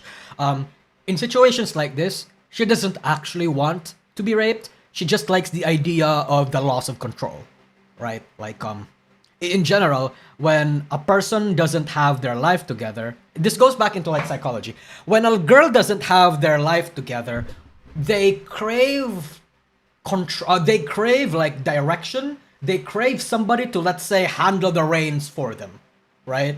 And that bleeds to everything, including their sexual preferences. That's why people like these often develop like rape or like all sorts of like very weird fetishes. Are you fluent in women? Yes. CNC is like no, CNC is not really this. CNC is only liking the idea of rape. Like you see, you liking CNC doesn't actually mean that you quote crave the loss of control. It just means that you saw a lot of rape fiction, found that attractive, but don't really want to be raped, and you want to roleplay as if you are being raped, right? Like that's just That's just how it is. rape fantasies, and non-consensual degradation. She described these Gotta go scenarios out, get drunk, and get casually as if raped. they were just another part of her day-to-day thoughts. For Bird, these conversations were disturbing. He saw them as further signs of her chaotic mental state, her tendency towards fingered extreme me. sexual degradation. I was trapped on the falling stairs and you caught me like a bodyguard or something. It's funny, and then you fingered me, bro. Crazy. What the fuck is wrong with you? What do you want? What do you want? What's wrong with me? Disregard for Yeah, okay. normal boundaries in relationships. And it didn't stop here. In another screenshot, Elfin casually used the hard N-word in conversation. Oh, I saw this! Legit, you motherfucker cuts me in the daily and thinks I'm gonna be normal. Kill yourself. What do you mean, daily? You legit said you fap to other girls. Like, okay, and we're... Let's fucking go. Yeah, this is what's a problem? This is... Bro is having psychedelic dreams and is projecting all that negativity on the guy that never did anything. Okay, so... Bird included this in the document to show how she spoke privately, unfiltered, okay, offensive, word. and with no awareness of the consequences. These messages painted a picture of someone whose entire online persona blurred into her private life. Someone Okay. who said shocking things without hesitation and lived perpetually at the edge of self-destruction. At the same time, See, that's attractive. Chat, psychologically, the reason why that's attractive, it's not just me, okay? I swear. It's not just me. The reason why that's attractive is because of the hot and cold back and forth between, like, people. Right? Like, intermittent, I think the term there is intermittent affirmation or something like that. It's where you take some, you demean them, then you praise them. You demean them, and then you praise them. That way, it's like the person eventually starts craving your approval and will absolutely loathe themselves when they don't have it, because it means that if they have your approval, it means that it's genuine, or it's like something that's not fake or something like that. Yeah. two other figures entered the narrative, Capsha and a fan named Shovel Breath. Shovel was someone Bird never trusted. He saw him as a sleazy liar, and I'm not making this up, by the way, he literally says those words, who openly joked about wanting to watch Elfin's community burn. As a moderator, Bird had to take comments like that seriously. He repeatedly warned Elfin that Shovel was a red flag, but she always dismissed his concerns. Okay. Then, I wonder in late why. September, something else changed. Shovel began making pointed cuck jokes towards Bird, implying that Bird only disliked him because he saw Shovel as competition, saying, "Oh my god! Wait, chat, is Shovel gonna be the fucking, like, the cock that didn't know he was being cucked? Oh no, bro! Oh no! Yeah, like, Elf probably fucking, like, well, she got like it got revealed to her in a dream in her, like, schizophrenic episode where fucking, you know, like, apparently Average Bird masturbates to other people, so she takes revenge by talking to other men and gooning to them, and to her that satisfies it. things like, oh, you just don't like me because you view me as a threat. It was subtle at first, but increasingly direct, and this made Bird realize that it was blatantly obvious Elfin and Shovel were talking privately in DMs, intimately. On September 25th, Bird noticed Elfin and Shovel in a voice call together. She mentioned casually that Shovel was going to stream some Russian cartoons for her to watch. There was no mention of this in any public channel, meaning it was coordinated in private DMs. To Bird, the optics were dangerous. Elfin was a public figure, and after what happened with Merrick, he feared Shovel was another person taking advantage of her vulnerability behind the scenes. Concerned, he pulled her aside into a call, explaining how suspicious it looked. Shovel, who rarely spoke truthfully, just so happened to be taking a college course featuring Russian cartoons, and just so happened to DM her about it privately. Bird worried it was manipulative. It's difficult to know whether this was motivated by lingering feelings toward her, or because of genuine concern for her well-being. Elfin seemed to understand, and after their talk, she finally unfriended Shovel. For Bird, it felt like the issue was resolved, at least for now. Did she talk But to him behind the among all the scenes? complicated relationships Elfin maintained, none were quite as chaotic and destructive as her interactions with Captcha. Captcha was another fan in her community Captcha. who, like Bird, became deeply attached to her. Bird Incel first notices that maxing, she okay. seemed to be posting an earnest in his containment thread, incel maxing about woman-related issues. Woman-related issues he believed were Elfin. There was He's pulling a sad boy. This is typical. one day where Captcha said something along the lines of, "Oh, it's so frustrating when women are given the answer to all of their problems, but they don't want to take it." And Elfin got exceptionally mad at this comment. Oh. So I'm gonna guess, okay? Captcha is like, Captcha saw Elfin's like Menhera tendencies and like his Femcel behavior and offered himself as like the thing that can fix her. That kind of like, that is the answer to her problems. But then Elfin obviously said, no, fuck that. And then now she's like mad. Okay? Bird stepped in to mediate. He calmed Elfin down and messaged Captcha privately, explaining that his vague posts were making her feel targeted and attacked. He told Captcha to apologize sincerely, even if it wasn't long or detailed, just enough to show her he didn't mean harm. But Captcha's response showed his mindset. He said that he was glad she explained things to Bird because she never told him anything directly. He questioned whether she even cared enough to deserve an apology, asking Bird if she only mentioned it because he brought it up. For Bird, this was another red flag, proof that Captcha's attachment to Elfin was less about friendship and more about validation, obsession, and resentment. He would eventually get banned at Elfin's request a few months later, but that wouldn't be the end of him. Okay. As the year was winding down, Bird didn't notice anything too alarming in Elfin's behavior. True, Angel B. The Femcel chooses you. But Captcha's presence in the community was never straightforward. Around December 4th, when everyone's account were getting strangely suspended, a theory emerged. Sako, another Discord admin, messaging from his alt account named Kazu, told Bird that he suspected Captcha was behind it all, mass reporting accounts under an alt. And Bird found this believable, considering Captcha's history of erratic behavior and bitterness towards Elfin. They start discussing it further. Sako, aka Kazu, explains that on the day both his and Elfin's account were hit, Captcha had been messaging her on Twitter, and given his reputation and past incidents, it all lined up. Bird and Sako's conversation painted a grim picture. Captcha had been deeply parasocial, confessing feelings, becoming obsessive, and eventually threatening Elfin. According to Sako, Elfin told him Captcha even threatened to dox her if she didn't unban him. Apparently, that's fucking, well, I mean,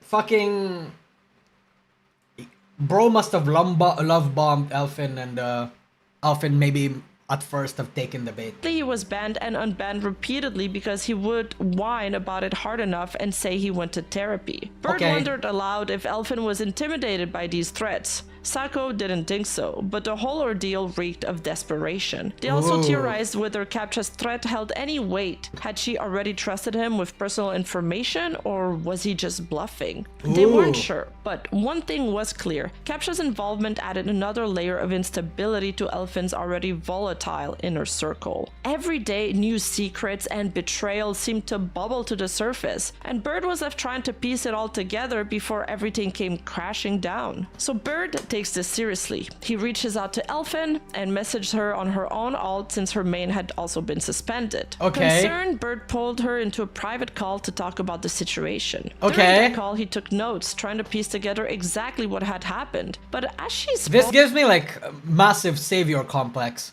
But if Guy did actually do all of this, it's like, okay, he just couldn't shake the feeling that she was free only service, telling him half the truth. Her story felt incomplete. She admitted parts of it, like Captcha had sent Elfin memes, they talked, he confessed his feelings, and when she gently she soft lands on him and eventually hard rejects because he was being annoying. He starts incel maxing, posting about her server and threatening to dox her because he had...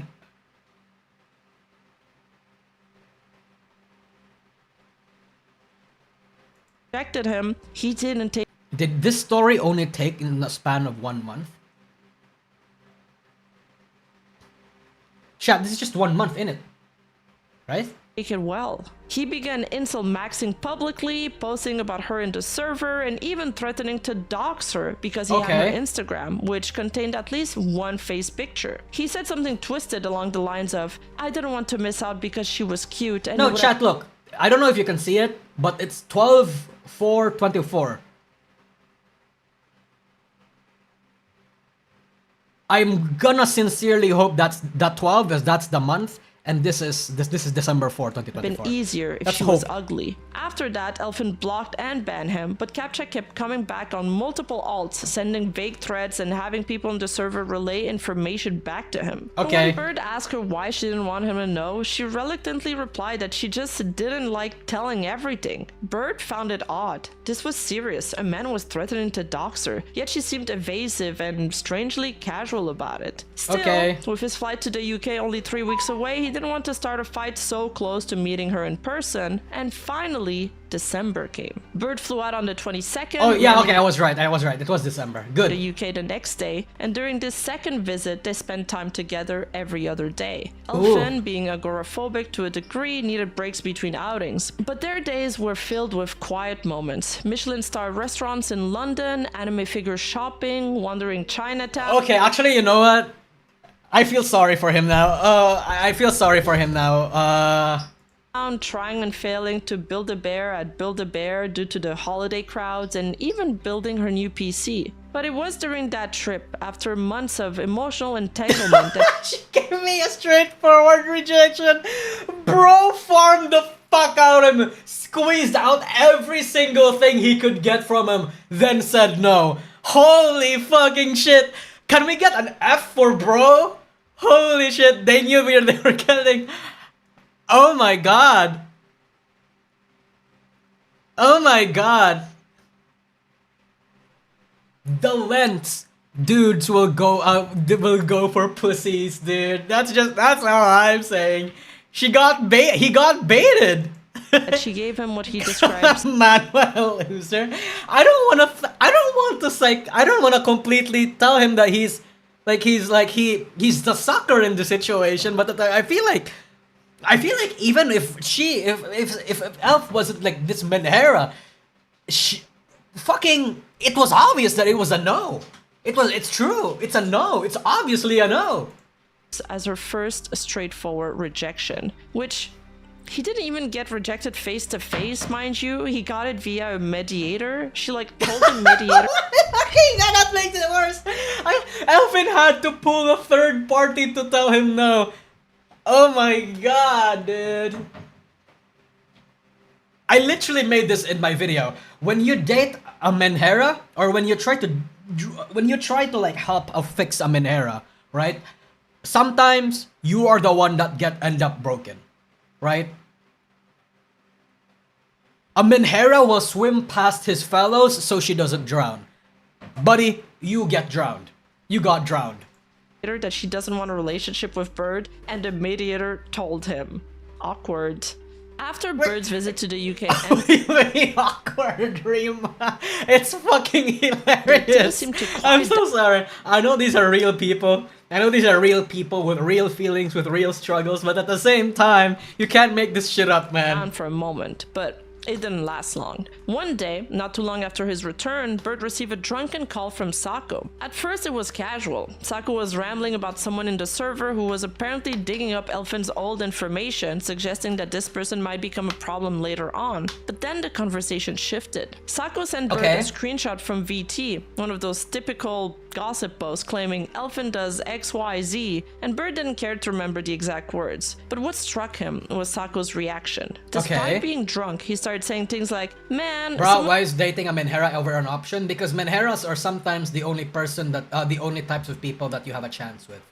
Some guys break themselves chasing that kind of thing. These things kind of line up." Curious, Bird pressed him. He asked what exactly Sako meant. Did he have proof? Was there anything behind these rumors? As they talked deeper into the night, Bird realized something unsettling. Both he and Sako had been through eerily similar experiences with Elfin. They both knew intimate details about her personal life. They had both received her nudes at some point, and she had acted flirtatious and with both of them. Okay. The realization was like a cold slap of water. Their entire conversation boiled down to two major takeaways. One, they needed answers. Okay. Bert gave Sako a list of people he suspected she was juggling. Himself, Merrick, Shovel, Captcha, and Sako. And he wanted Sako to bring it up to her to see if she'd admit the truth. More than anything, he wanted to know what she really thought of him. Was he just a source of money? Did she even care about him as a person?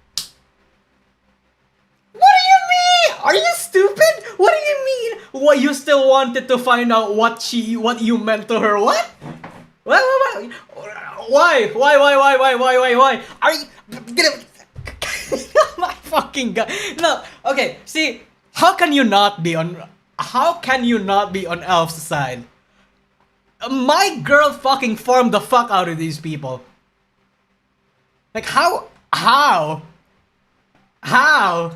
Person, he decided if her response showed that she only kept him around out of convenience or greed, he would leave her life immediately. But two, they recognized the pattern. Both men saw it clearly now. The cycle, the way she would pull someone in and become their world, and when their usefulness was over, just quietly discard them. Yes. They knew it was only a matter of time before Sako's time ran out too. And when that happened, Bert planned to confront her in private, end it all, and finally be done with this exhausting web of manipulation. Soon after, Sako would go back to Elfin and confirms Bert's list of people, the quiet players in her behind-the-scenes reality. By mid-March, everything reached a boiling point. On March 17th, Sako was finally banned. For Bert, this was the catalyst, the final push she needed to begin unraveling the truth, no matter how ugly it would be. He decided to start reaching out to people, to connect the dots once and for all. One of the first people he messaged was Lil Bean. Bert knew Lil Bean was close with Captcha. They had played VR chat together before, and he assumed this would be a chance to get just Captcha's side of the story to fill in minor so they're gaps. playing detective now. But what he found was something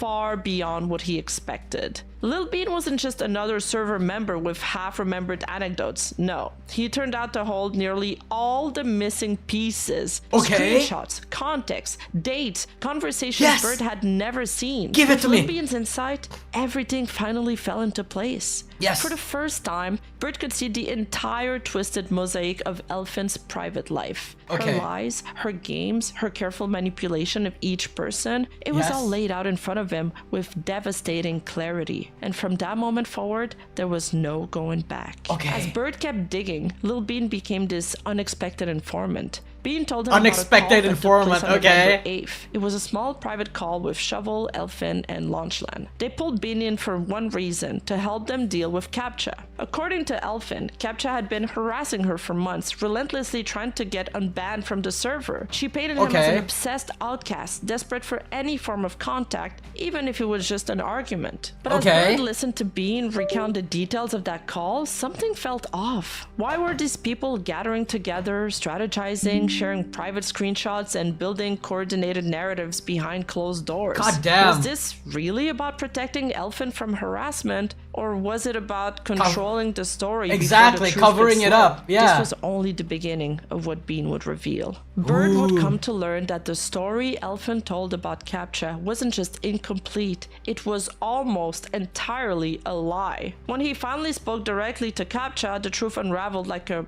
rotten thread pulled from an old sweater. Captcha described how around August and September, he and Elfin were incredibly close. They spent countless nights and calls together, gaming, watching movies. I guess I literally have no reason to hide it anymore. Smoke cigar.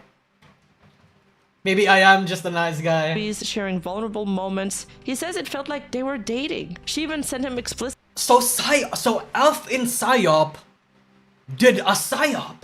Oh my fucking god! Photos and lewd messages. Captcha genuinely thought there was love there. And then suddenly, everything flipped. In the span of just a few weeks, Elfin's entire demeanor changed. She went cold, distant, brushing off his attempts to understand what was wrong. Every time he asked, she acted like nothing had happened. Leaving him desperately confused, clinging to any scraps of affection she offered. Eventually, when Captcha finally confronted her... Bro, this is some fucking anime shit right there. The abuser turns out to be the abused and not the other way around. It's literally that broken and angry, Okay. her reaction was explosive. She accused him of manipulating her, called him a predator, and tried to spin the narrative that she was the victim all along. What Okay. horrified Captcha most was how she tried to weaponize her trauma. GF skill. I'm confused now. So, okay, so basically, you know how Captcha was like deemed as the bad guy because like Captcha would get mad, and apparently Average Bird saw him as a liar, and that people were thinking that Captcha was the one who was blackmailing Elf and was fucking. He had her nudes and shit like that. But apparently that's not the case. She that narrative was just being spun around so that way Captcha can take the blame for everything against him. She allegedly admitted to him that she used to masturbate to her the man was thought to be the bad guy. It was the complete exactly dead dad. What? The What? Allegedly admitted to him that she used to From where she does 100 more fucking things, like genuinely admitting she masturbated to her dead dad and fantasizes about fucking him as a little fun fact. I asked if she was lying about her dad's death because she talked about him like he was still alive, still does by the way. Which is by far the better scenario. She says I should kill myself and I should rot in hell for even believing that. Like, what the fuck is wrong with this bitch? Oh my fucking god!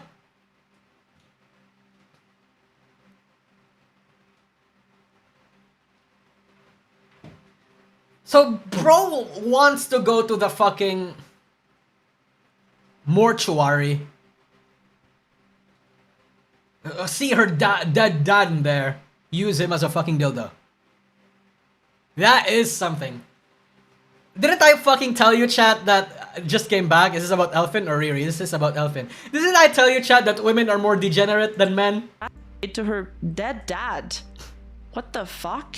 Then when he questioned if this was true or another manipulation tactic, she told him to kill himself, claiming he'd burn in hell for even believing that. It was mind-bending level of... Holy shit. So every time Elfin... Okay, so every time that guy tries to like remind her or reference that what she said, she immediately doesn't believe it and tells him to kill himself or even thinking about it, even though she was the one that thought about it.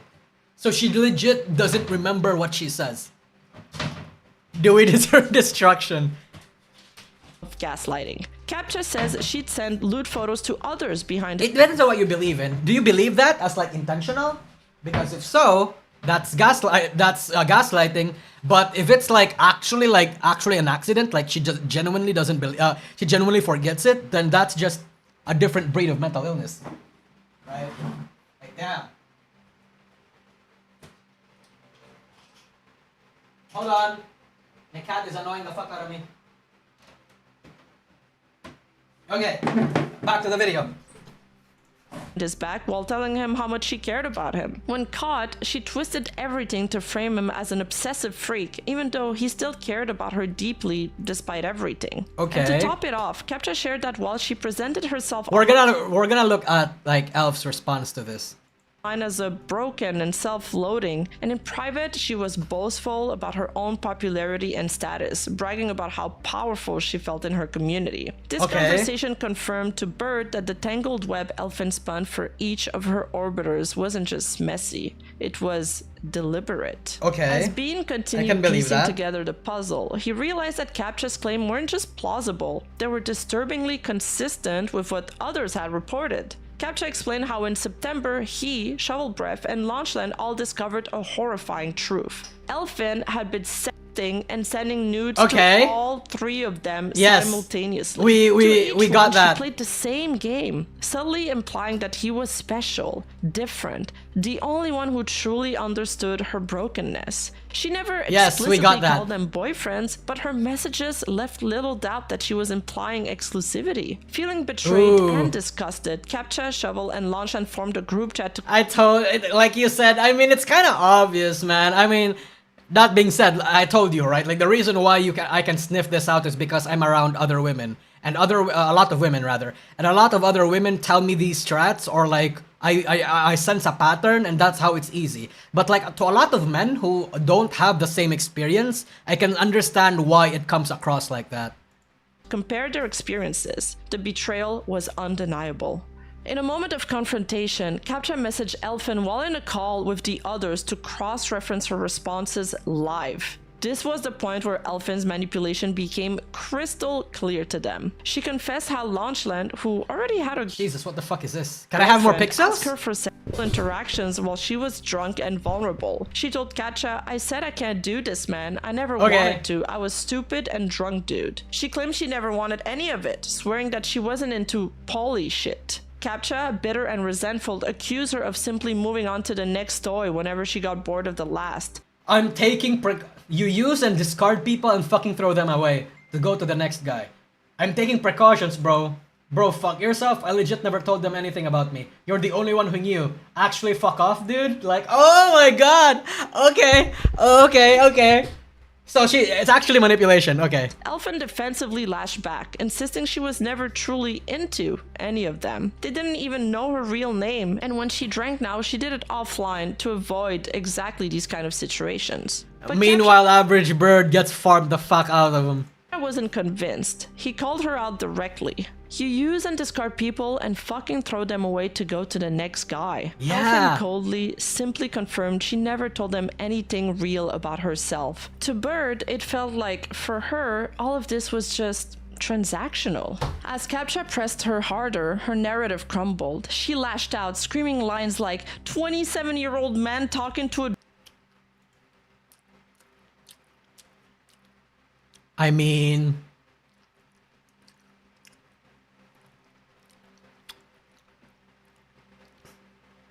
yes and no. Because at the same time, right? At the same time... why? Is she Aizen from Bleach? Legit, she is Aizen from Bleach, dude.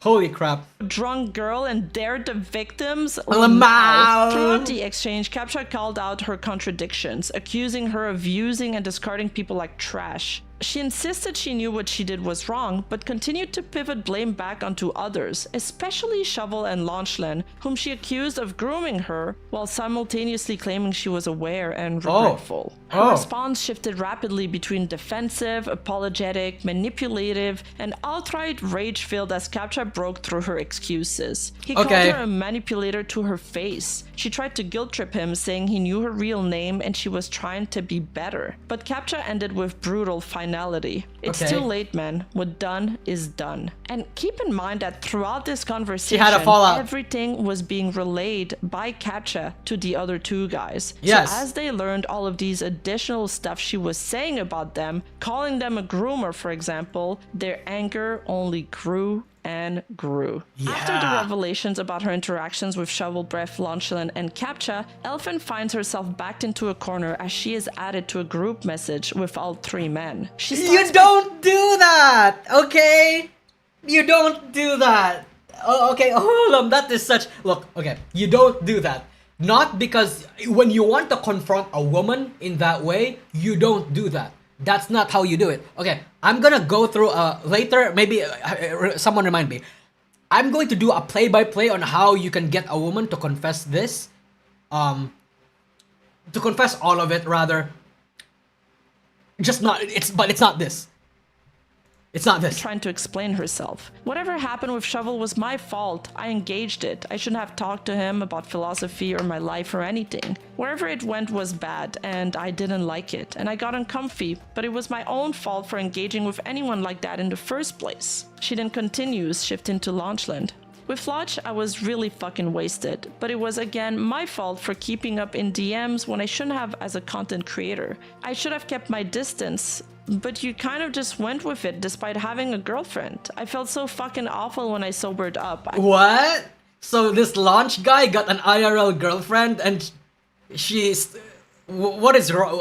Wow, okay, well, I don't feel bad for you. I just wanted to be nice. Finally, on Captcha. With Captcha, I genuinely liked him, and I know we went far, but I realize how fucked it is. The distance, the way I can't handle this since I'm emotionally immature. I felt fucky to get attached to someone I can't even meet, so I stopped. But the men weren't buying it. At one point, as she tried to minimize her responsibility, she even admits, I made the mistake of reaching out when I shouldn't have. Captcha immediately replied, mocking her phrasing. Reaching out, reaching XD. out. And Shovel Breath cut in with precision. No, it's not reaching out that's the problem. Elfin tried to defend herself. You can ask both of them how I started talking. It wasn't flirtatious. Captcha snapped back with brutal clarity. Does all of your reaching out lead to you whoring yourself out after a span of a few hours? Ouch. Then Shovel Breath dropped. That's okay, good. Directness is good.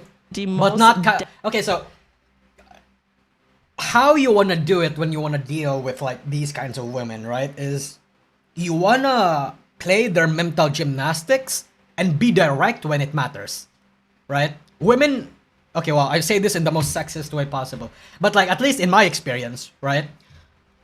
A lot of women that I deal with or like I talk to or I'm friends with do not like directness. They want to use allegories, they want to use references, they want to use X, Y, and Z to refer to a certain situation. They never like being direct. So when you are being direct, they start panicking or breaking down because, oh my god, like I thought we were trying to be shrewd here, like shit like that, right? So it has to be like, you have to play with that and then strike when the time is right. So what he said... Ouch. Okay, so what he did here, right? Does all of your quote reaching out lead to you whoring yourself out after a span of a few hours, right? So this does not necessarily count, but it's close. It's close. Avoiding confrontations. Well, I mean, I saw I don't know where I saw this. I saw an article saying that like most women are like conflict avoidant, right? Or whatever the case might be, conflict avoidant or something. They don't like dealing with conflicts, or they don't want to directly engage with conflict. They like to go around it in a roundabout way, preferably somewhere where they can get away with it, right? So her response to that, to her whoring herself out, is that it only happens when she's drunk, and then she regrets it like a day after. And you know what? To a certain extent, maybe I believe this. Maybe. Because like, the pattern of behavior that I saw is consistent. Yes, I can also believe that it's her actual like manipulating people, and that, but at the same time, there is like that small like 5% possibility that she's telling the truth. At least, no, sorry. The overall situation is her manipulating, but her whoring herself out and talking to other people is genuinely like a drunk moment, right? Like she blacks out and shit like that. It's how she handled the situation that follows after she talks to the other men where the situation unravels. Lead to you whoring yourself out after a span of a few hours? Ouch. Then Shovel Breath dropped what might have been the most damning line in this entire conversation. So she drunk so that she can have an excuse? No, I think she's drunk. She drinks because this is the only way she can engage with people. She gives me the impression that she's actually like a socially inept person. Like she doesn't have IRL friends. She doesn't know how to talk to people. So she needs a little bit of that liquid courage, right? I don't know if you believe that. I have some people in my life that does that, but like, you know. The issue is that the next day we talked about it and you were sober and clarified and we continued to do exactly. That's what, yeah, exactly. It's not that part that's the problem. It's what she did that followed up that's the genuine problem. Well, you were sober, and that was almost identical to what Bird had described earlier. Yeah. That Elfin would engage with him drunkenly one night and then continue everything just as intimately the next day, sober, with no memory loss to blame. This group message was a confrontation that left none of them feeling vindicated. I think at the same time though, you don't get blacked out every single time you drink. It is impossible for you to black out every single time and not remember everything you said. There are like the 5-10% of times that does happen, but most of the time, yes, you actually do remember. Unless you're fucking wasted the fuck out, you're fucking spewing like you're spewing alcohol until your feet, like your entire ankles drenched with it. Like, yeah, sure, maybe, but most of the time, not really. That's why she's still engaged with it, because I think she genuinely enjoyed the power tripping. Or maybe not power tripping is like the word for it. Like she likes feeling powerful.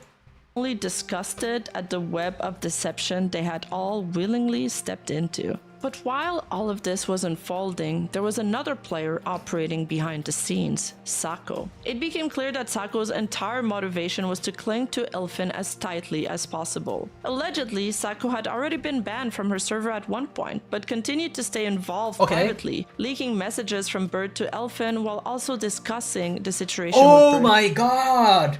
So this guy, remember, okay, so Sako was the person that Average Bird fucking, like, vented to and talked to his problems with Elfin about, and Sako would even, like, half-assedly tell him the truth, like, half truth, half lies, and give him some crumbs to, like, lead Average Bird somewhere, but then Sako would fucking leak everything to Elfin.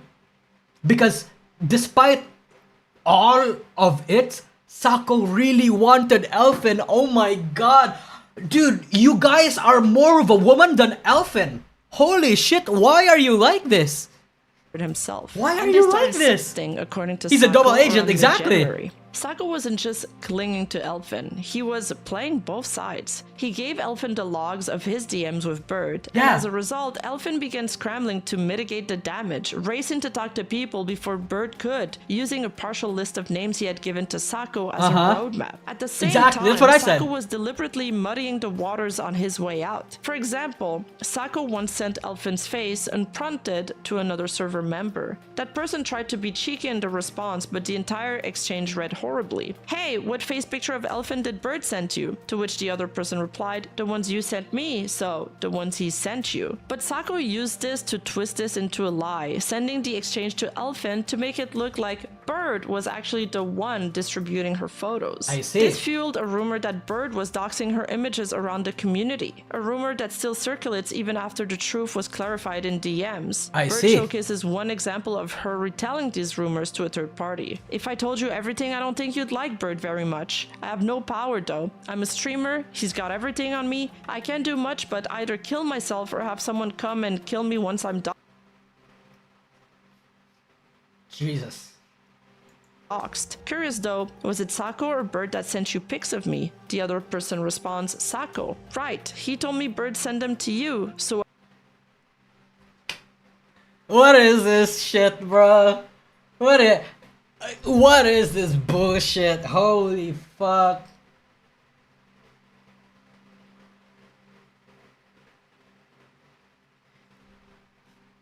So Elfin, everybody sucks here. What do you mean? Everyone is playing this fucking game of charades just so they can fuck this girl. What is wrong with people? well, everyone just loves lying, I guess. Men are so simple. Holy shit. All you have to do is literally... I told you guys this in my last stream, right? Men are so simple. You don't even have to promise them the world. You don't even have to give them the world or like give them anything. A promise is enough, right? Jesus. Bird explains that he only ever traded pictures with Sako himself at Sako's request. In It's a message convoluted? phrase like, since Yeah. we're going down this path anyway, wanna trade pics? In doing so, Bird realized something important. Elfin was sending the exact same pictures to multiple people, a detail that would become relevant later. However, So, okay, so Elf, you done fucked up, right? Like what you actually do is you send different pictures to different people. That way you can find out which people leaked it, right? Because that's how they, in a lot of like communities and in a lot of in like crime scenes or like identifying XYZ, that's how they do it. It like eliminates fucking people. You basically know. Sako wiped his DMs. Yeah, ladies, if a woman is watching this and you want to trap a guy that you think is suspicious of doing something, or you want to engage with that behavior, but you want an anchor to like pin the blame on somebody, or like, okay, I said that wrong. You want an anchor so that way you can know which one is fucking you over. Send different pictures to every single person. Right? If you want to farm simps like this, absolutely. Or put a watermark on it or something. No, you can't do that because if you put a watermark on it, it's easily croppable.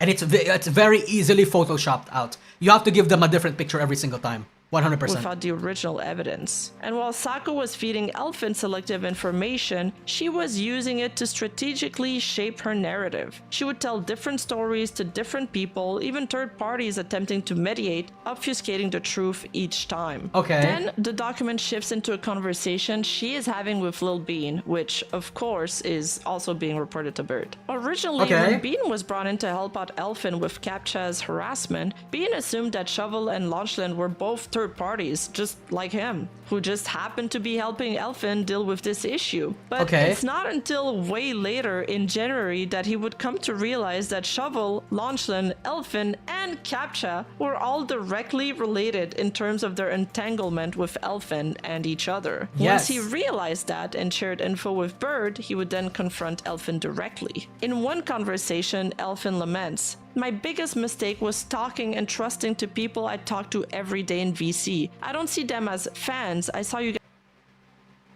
guys as friends. I know now I never should have thought that." But Bird's ally, Lil Bean, wasn't buying it. He replied bluntly, "Elf, quit the bullshit. I read through all of 16,000 messages between you and Bird from March to December. It took me 7 hours, but I was able to prove every statement Bird has told me, and disprove all the main things you have tried to say. Your story has so many blatant contradictions." Of course, I'm not on your side. Okay, so I think the problem here with Elf is that she sprinkled a little...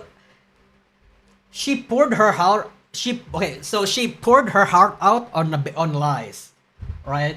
Like her story is based on lies, but those stories are sprinkled in with a little bit of truth, and were given to people that she genuinely trusts, and she, like, you know, how would I want to say this? Poured a lot of feelings for, or energy for. The problem is that she got attached to the lies. The good lies always have a little bit of truth sprinkled in it. Yes, exactly. But like when you tell a lie, just so like you can protect yourself. This is a bad behavior, by the way, but just so you can protect yourself, like mentally, you never attach yourself to a lie. You don't base your entire relationship on a lie. If your entire relationship with somebody is based on a lie, don't put too much energy or stock into that relationship.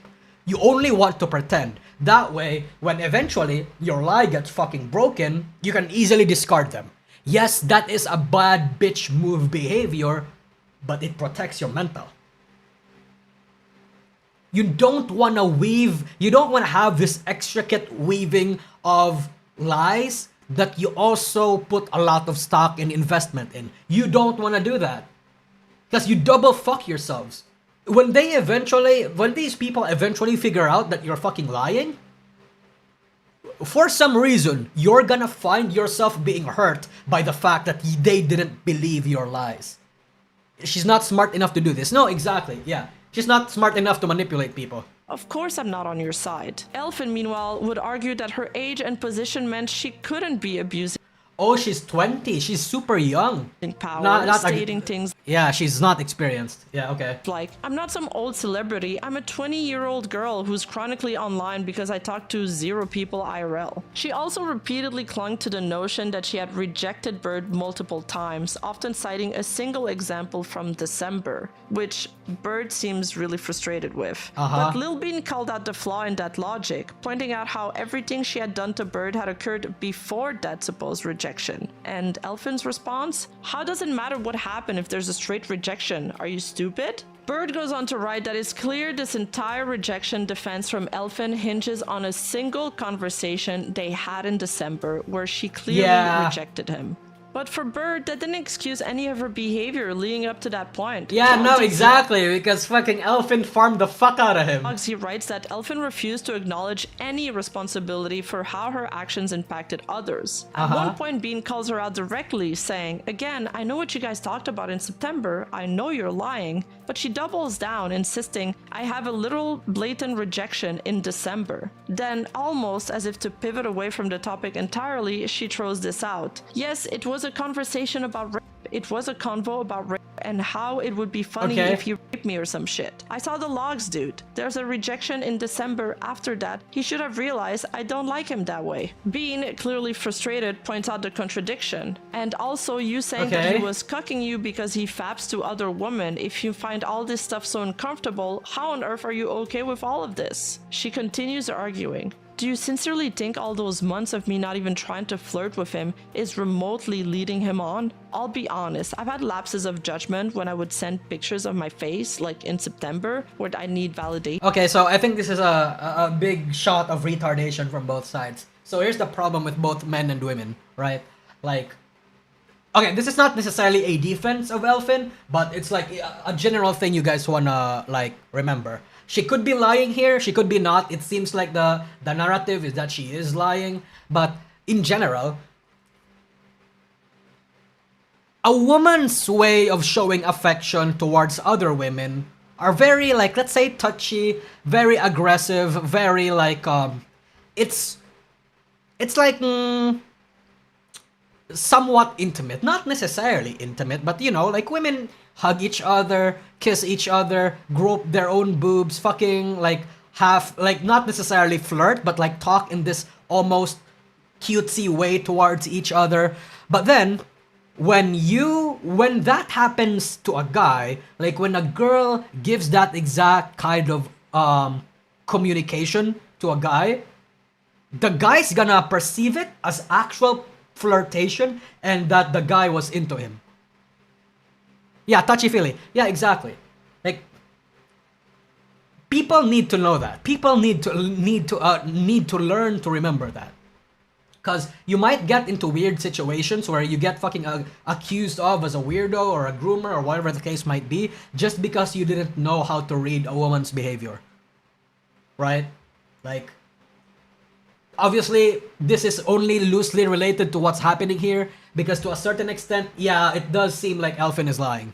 And I'll be honest, I like self-esteem and constantly crave validation from others, but generally speaking, how is the December rejection not enough eventually? Bean presses her again. Yes, but when was the rejection obvious? Tell me. But instead of answering, she deflects. I've already explained so many times. Let me explain one last time. And if you don't open your mind outside of this fucking bias, I'm gonna stop. I don't have his bias, Elfin. You can lay it on me. Trying. Bird writes that she then posted a long summarization filled with half-truths and blatant lies that, as he puts it, anyone reading the full context would be able to point out. To her, that December rejection was her golden ticket out of accountability for everything before it. But to Bird, it simply showed how desperate she was to rewrite the timeline in her favor. Where is it? Described how her relationship with Bird began to shift back in April. In April, him and I got close. Didn't he got... Okay, no, never mind. I will say, looking back, calling me while drunk and asking me extremely personal questions is extremely weird. I hope you... Dude,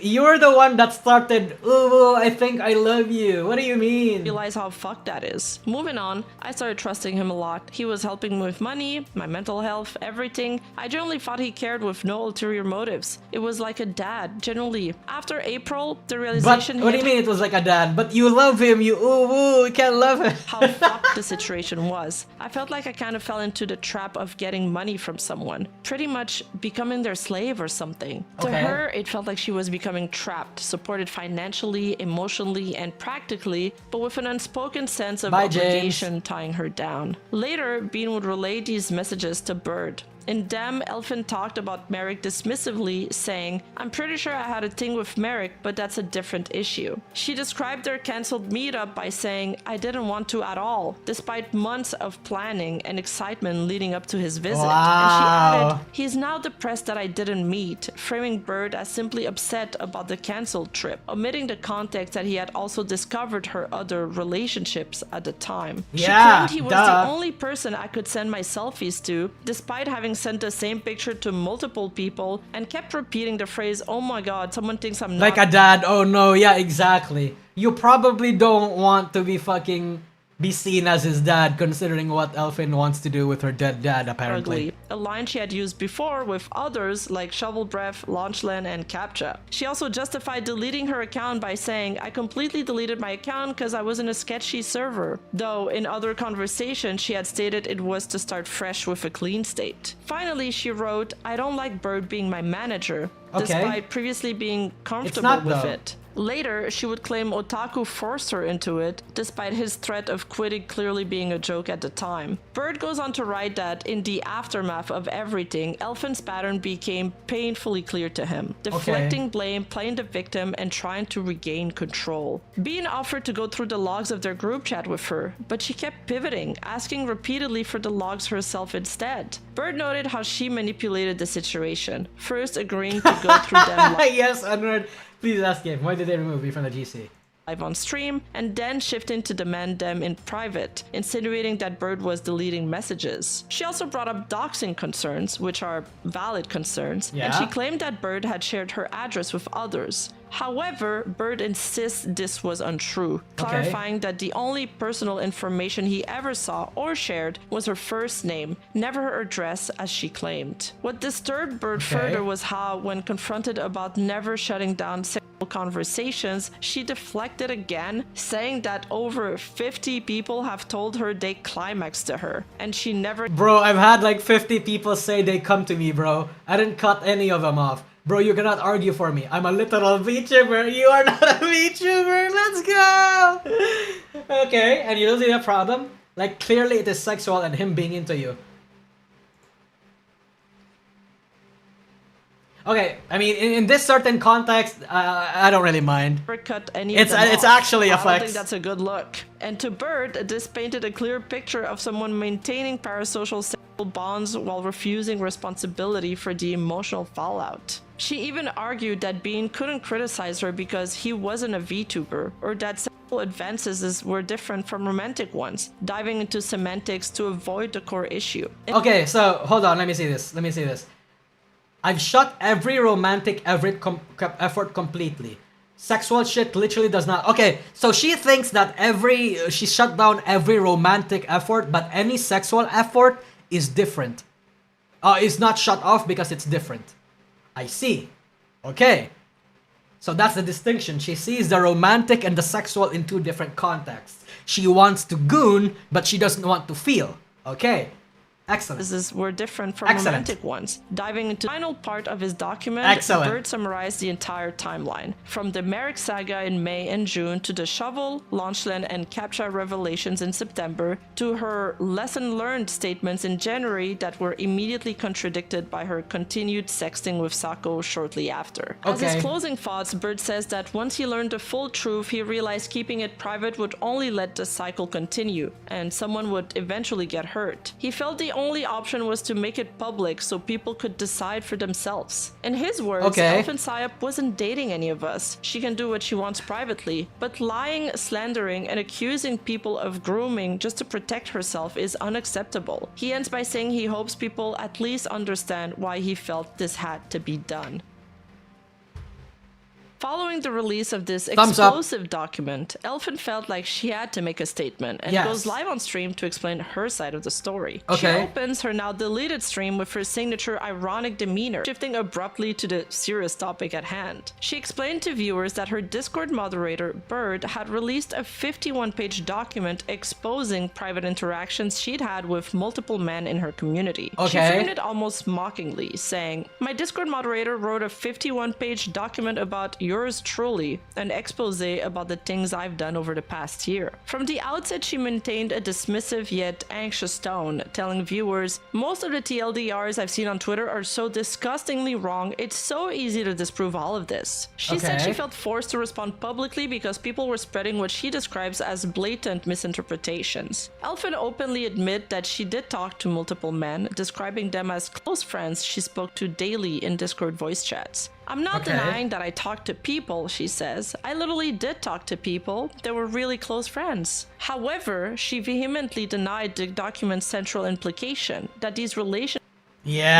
overlapped romantically or sexually. She insisted, none of the guys I talked to were overlapping. Literally none of them. All these guys I talked to were spread over a whole year. Most of them were months apart. She argued that Bird provided no proof, no evidence, nothing to support his claims that she was engaging with multiple people at the same time, characterizing the entire narrative as ridiculous. She emphasized, I need to hammer this point down. None of them overlap. There's proof of one of the guys literally admitting, Elfin told me she doesn't want anything more. She told me she's not taking this anywhere further and I just went with it. I have screenshots, she adds. She also addressed people comparing her situation to that of Gunpei, who I've made another video on, who is another VTuber exposed for overlapping parasocial relationships. Pushing back firmly, she says, it really isn't the same. I was never a GFE YouTuber. I never dated anyone. I'm still not dating anyone. I don't even have a fansly. She criticized the wording in the document as cherry-picked, explaining that she kept calling these people her viewers, but she considered them friends, and she spoke to them every day. I was always online in my Discord voice call because I can't be alone in my room. I get hallucinations and paranoia if I'm alone. So I was Jesus there all Christ, the time. dude. These people were my friends. Calling them my viewers I targeted is insane. All of them were older than me. She then described her life circumstances at the time. Yeah, you're fucking 19 and 20 and everyone is 25 above. Yeah, okay. She was working 2 jobs, isolated and completely new to the VTubing culture. When the Idol Bros and Boo Bros community members joined her stream, they taught her everything about how VTubing worked. She admitted, literally, I had no idea they shaped my entire perspective on how VTubing works, and Bird was pretty much the closest one. She recounted how Bird told her about Yuko and idol streaming controversies. Yuko Yurei was an... Are we really gonna get into that? Are we really gonna get into that? Okay. Other VTuber who had a very strong parasocial fan base, but who ended up getting burned by it. But Elfin adds that she didn't even know what GFE content meant. She said, if you're in my shoes getting showered with money when you can't afford anything, and this guy is there for emotional support, saying, I will support you with whatever you need, whatever you want, tend to stick to it. You're just kind of inclined to be like, holy shit, thank you. She described feeling overwhelmed and isolated, with no friends or family to rely on in real life. I was working 2 jobs. I was exhausted. When I got told, it's okay, we'll help you, we'll support you no matter what, it was kind of crazy for me. I was losing my marbles. At this point, it's hard not to see the parasocial nightmare forming. A lonely girl oversharing with equally lonely men, each feeding into each other's worst instincts. She craved validation and intimacy, and they craved her attention and vulnerability. And when everything collapsed, everyone felt betrayed. And for Elfin, this was the reality behind the DMs and support Bird offered her. She framed herself not as a manipulator, but as a lonely, vulnerable streamer grateful for help, blindsided when private moments were turned against her in a public expose. She tried to dismantle the framing of her as a predator or manipulator. I don't think she...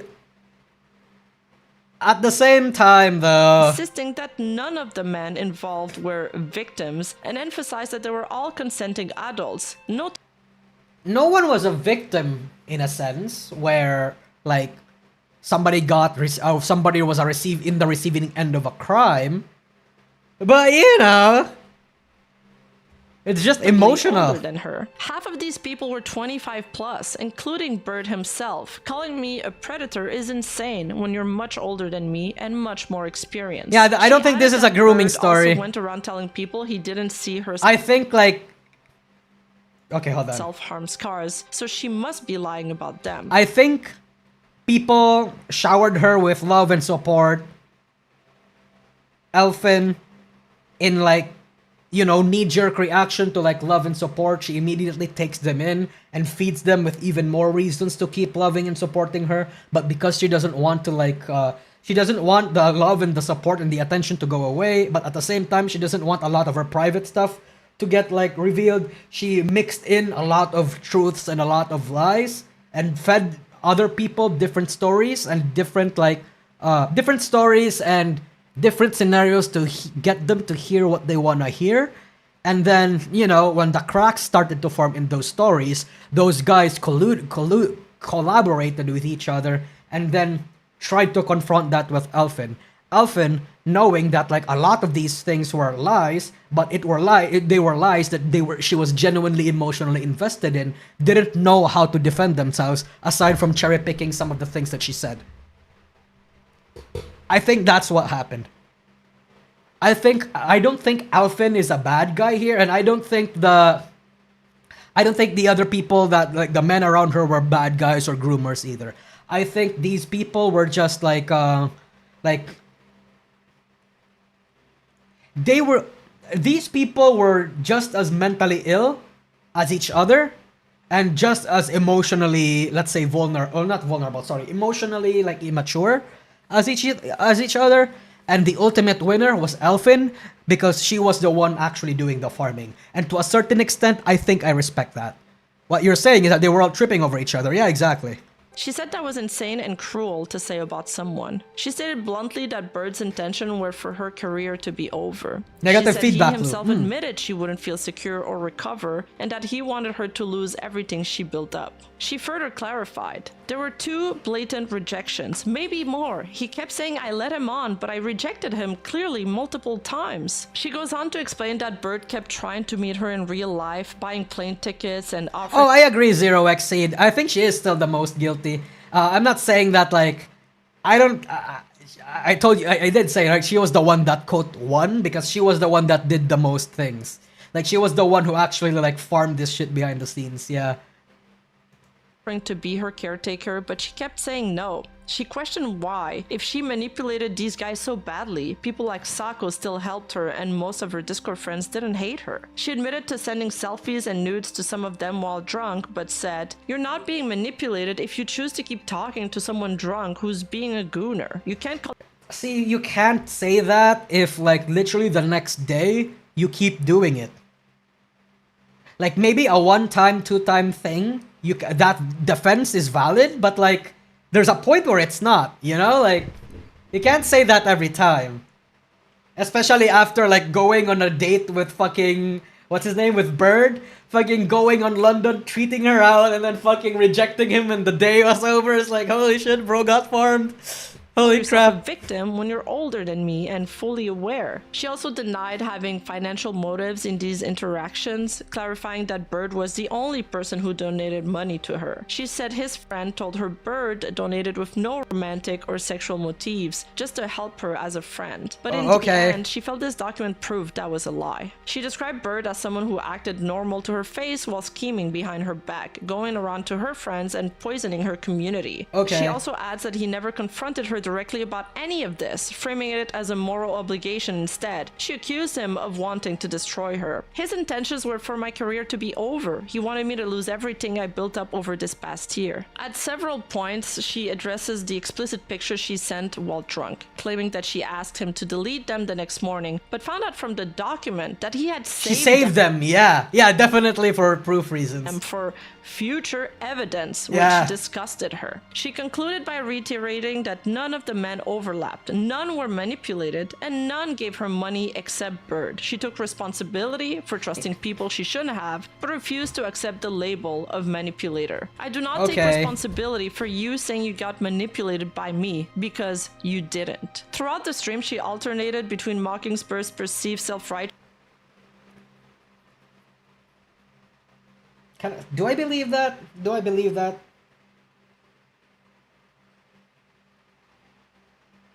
Let's finish the video. And lamenting how isolated and betrayed she felt, framing the ordeal as a harsh lesson about parasocial relationships and trusting online communities. She closed by apologizing to her viewers for dragging them into this drama, reiterating that she hoped to continue streaming despite losing many friends. Her final tone was a mix of exhausted, apologetic, and defiant. I'm sorry for bringing this drama into your lives. None of it will happen again. I'll never stop being a fucking idiot, but I will stop trusting people. And then she ended her stream with her final advice, which became sort of iconic in its own way.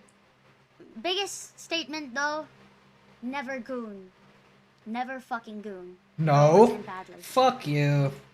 When this scandal erupted, even more damaging rumors started to swirl. Specifically, that Elfin might actually be a rebrand of Mel Nekomara, a previous VTuber accused of scamming her audience before disappearing. In fact, it went so far that Elfin and Mel were supposedly planning to do a collab stream together just to kill those rumors once and for all. But there hasn't been any substantial evidence to prove this claim, and many people have noted their voices are noticeably different. Still, that's a rabbit hole for another time, because honestly, this video is already way too Daga wo kotowaru. long. Yeah. But reflecting on this entire situation, it really makes you wonder about the degree of responsibility here. On one hand, you have a girl who is clearly unwell, deeply lonely, mentally unstable, and thrown into a position of influence and attention she wasn't prepared for. I think many people online can relate to that feeling of being starved for validation. But at the same But I never beg for it because I'm not a woman. time, is that really an excuse? Should she have been sending explicit pictures while drunk to viewers, making sexual jokes with them, and then later framing them as predators or spreading damaging claims about them? It's a complicated situation where both parties carry fault. She was irresponsible and reckless with people's feelings, but some of these men were also fully aware adults willingly engaging in sexual conversations with someone younger and clearly unstable. Not to mention, they shared some of her most sensitive information and photos together. While I understand them wanting to clear their names, I still don't see why sharing those images would This felt like a nothing burger to me. I mean, it is generally a nothing burger. The only reason why we're watching this video is because earlier we looked at the fucking Elfin Psyop drama with Riri. So now I didn't know the extent of the situation, but now I do. Let's see. After speaking with Elfin directly, she chose to unprivate her full defense stream. Okay. For those who didn't make it to the end of the video, I also want to highlight a few claims Elfin specifically asked me to clarify, as they may have been missed. Elfin says she never claimed to be a victim. She never accused anyone of being predators. She states she never claimed to be entirely in the right. She mentions she doesn't identify as a femcel. Really?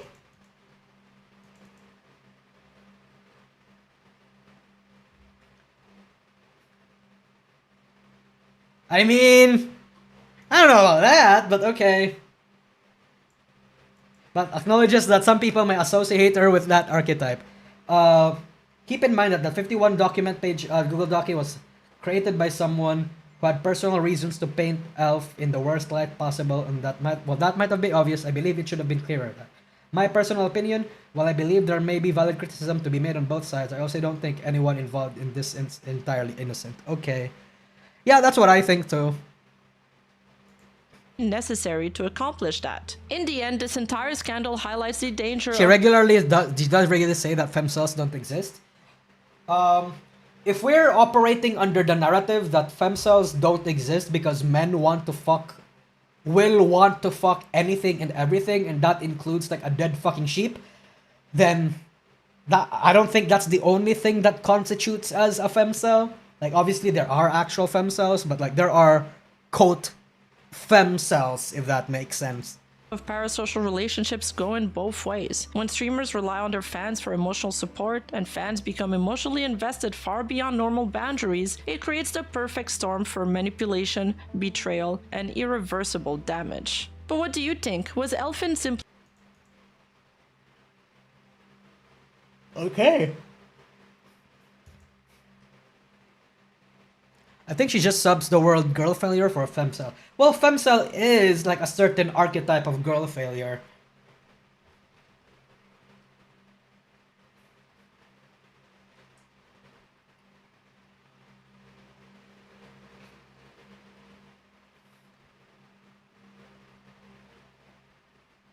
Wait, did she actually buy a gun? Wow.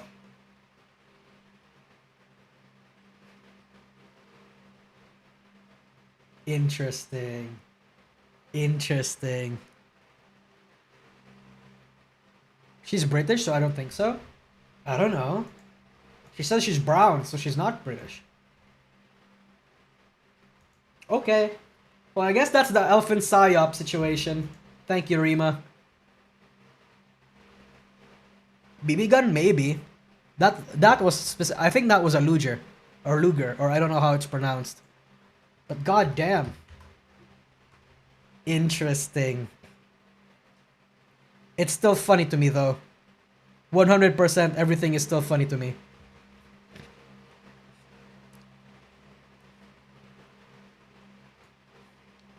Give me a sec.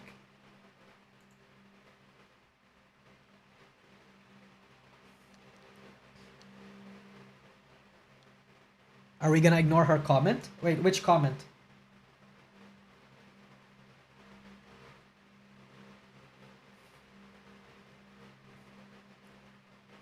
Wait, which comment?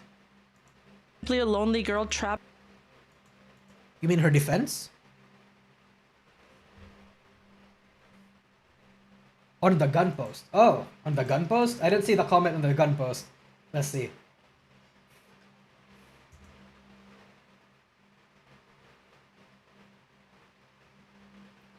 I didn't see anything. Oh, you mean this? So I became a Nazi? Yeah, bitch, I'm the villain. I think she's just being ironic. She commented on the video itself.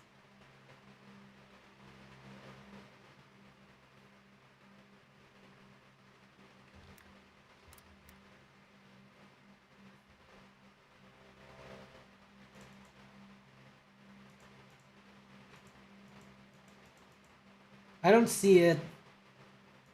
I don't see it.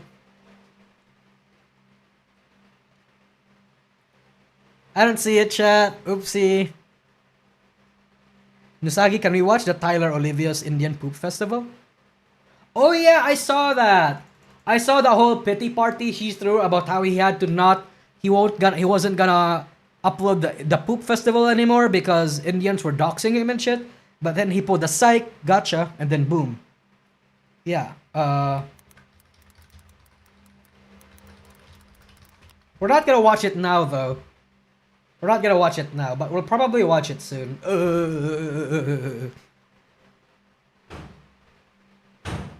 Yeah. Weren't we supposed to see the Riri or something? Oh, we already covered it. I'm sorry, Hale. We already covered it. Like, we already covered the Riri situation with Elfin. And I thought, my opinion remains consistent. I thought it was funny. It was one of the more, it was one of the more,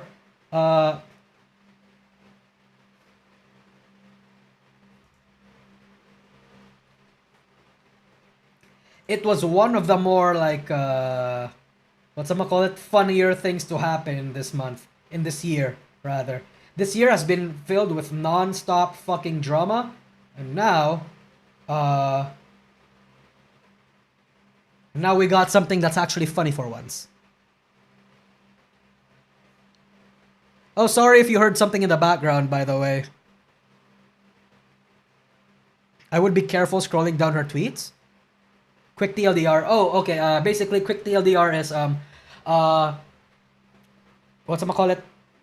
Riri makes a post about how she doesn't want to be seen as a Nazi, Femcel, VTuber, girl failure type person anymore. But then somebody retweeted it saying that they know her crimes, and then Elfin retweeted that, responded to that saying, yeah, no, I think Riri is weird. She legit copies me one-to-one. I don't know what her deal is. She fucking hates me. She fucking spreads lies about me and shit like that. I don't like her. But then, Riri responds saying, yeah, no, the reason why I was LARPing as a Nazi was because I thought, like, that was funny. I like edgy humor like that, especially in France where that kind of humor is not allowed. But as time went on, I realized that I'm not actually that kind of person. I'm actually getting better. So I'm no longer a Nazi LARPer, something. So I'm gonna stop being it, right?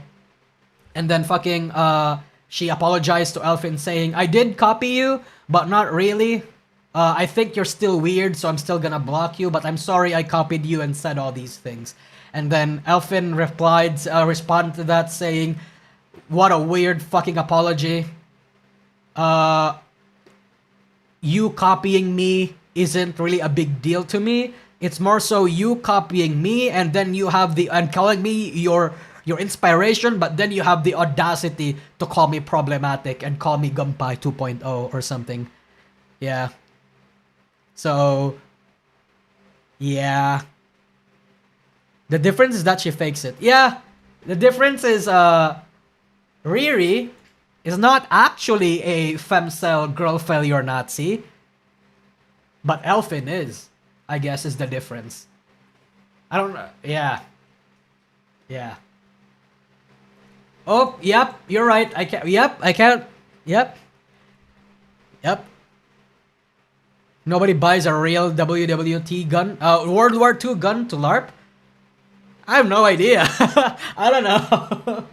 Oh, fuck, I can't. Look at that. True Sketso. I told you, yeah, I'm sorry, Cord. You were right. You're fucking right. Fuck it. I'm sorry. Yeah. Yeah. We're not gonna have that there.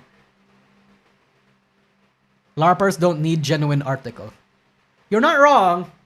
I don't know if that was a real gun. Oh fuck, I don't want to scroll through her shit anymore. I'm gonna get banned. I don't know if that was a real gun or not. But if it was a real gun, one, there better be strict fucking laws in the UK where you have to go through rigorous mental checks to own a gun. Cause I don't know, chat. Like, in PH, there's like somewhat of a rigorous check to make sure that a gun owner is responsible and is mentally like inept, right? Or sorry, not inept. Sorry, is mentally well. Like you're actually mentally capable of owning a gun and not shooting it in random strangers, right? But I'm aware that in America that system might not be accurate or that might not be good because otherwise school shootings wouldn't be like kind of common. So it's probably, I don't know. Oi, Mai, you got a license for that gun? I think she said it was airsoft. Ah, okay, it was airsoft. I see.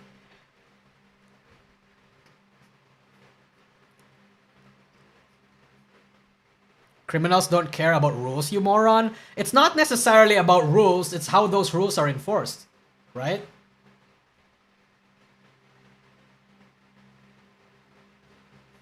Love me the Second Amendment.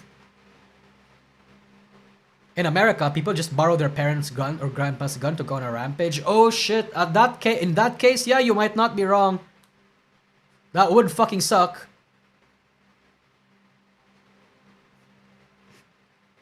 Kids just snatch it from their parents. That's scary. Holy shit.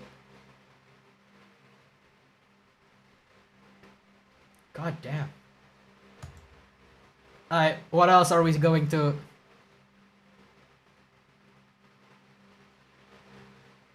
Wait. He pulled the yada yada on us? Hi! 皆さん、こんにちは。はい。はじめまして。本日からホラー穴のアナウンサーを。Oh, we already saw this clip. Never mind. I thought there was gonna be a yada yada yada.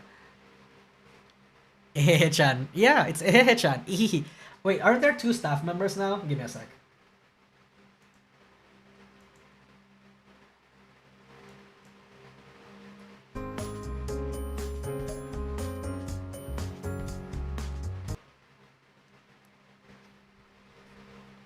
Yeah, there's 2 staff members now. There's Ihihi-chan and Ehehe-chan. Yeah. Yeah. Oh, there we go. Yeah, there we go. These two. Nodoka. My beloved.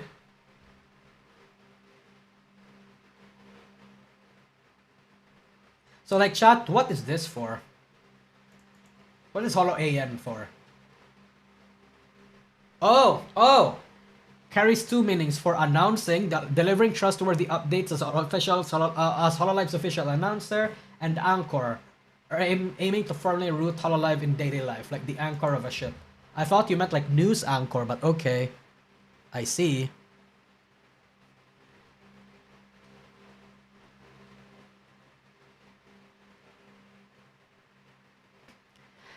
UK said no to gun as they are a gentleman, so do sword fights in London. Wouldn't that be so cool? I feel like the world would be a better place if everybody like fucking had a sword duel. Right? To settle their problems. That would be super funny. That would be super cool actually. Yeah.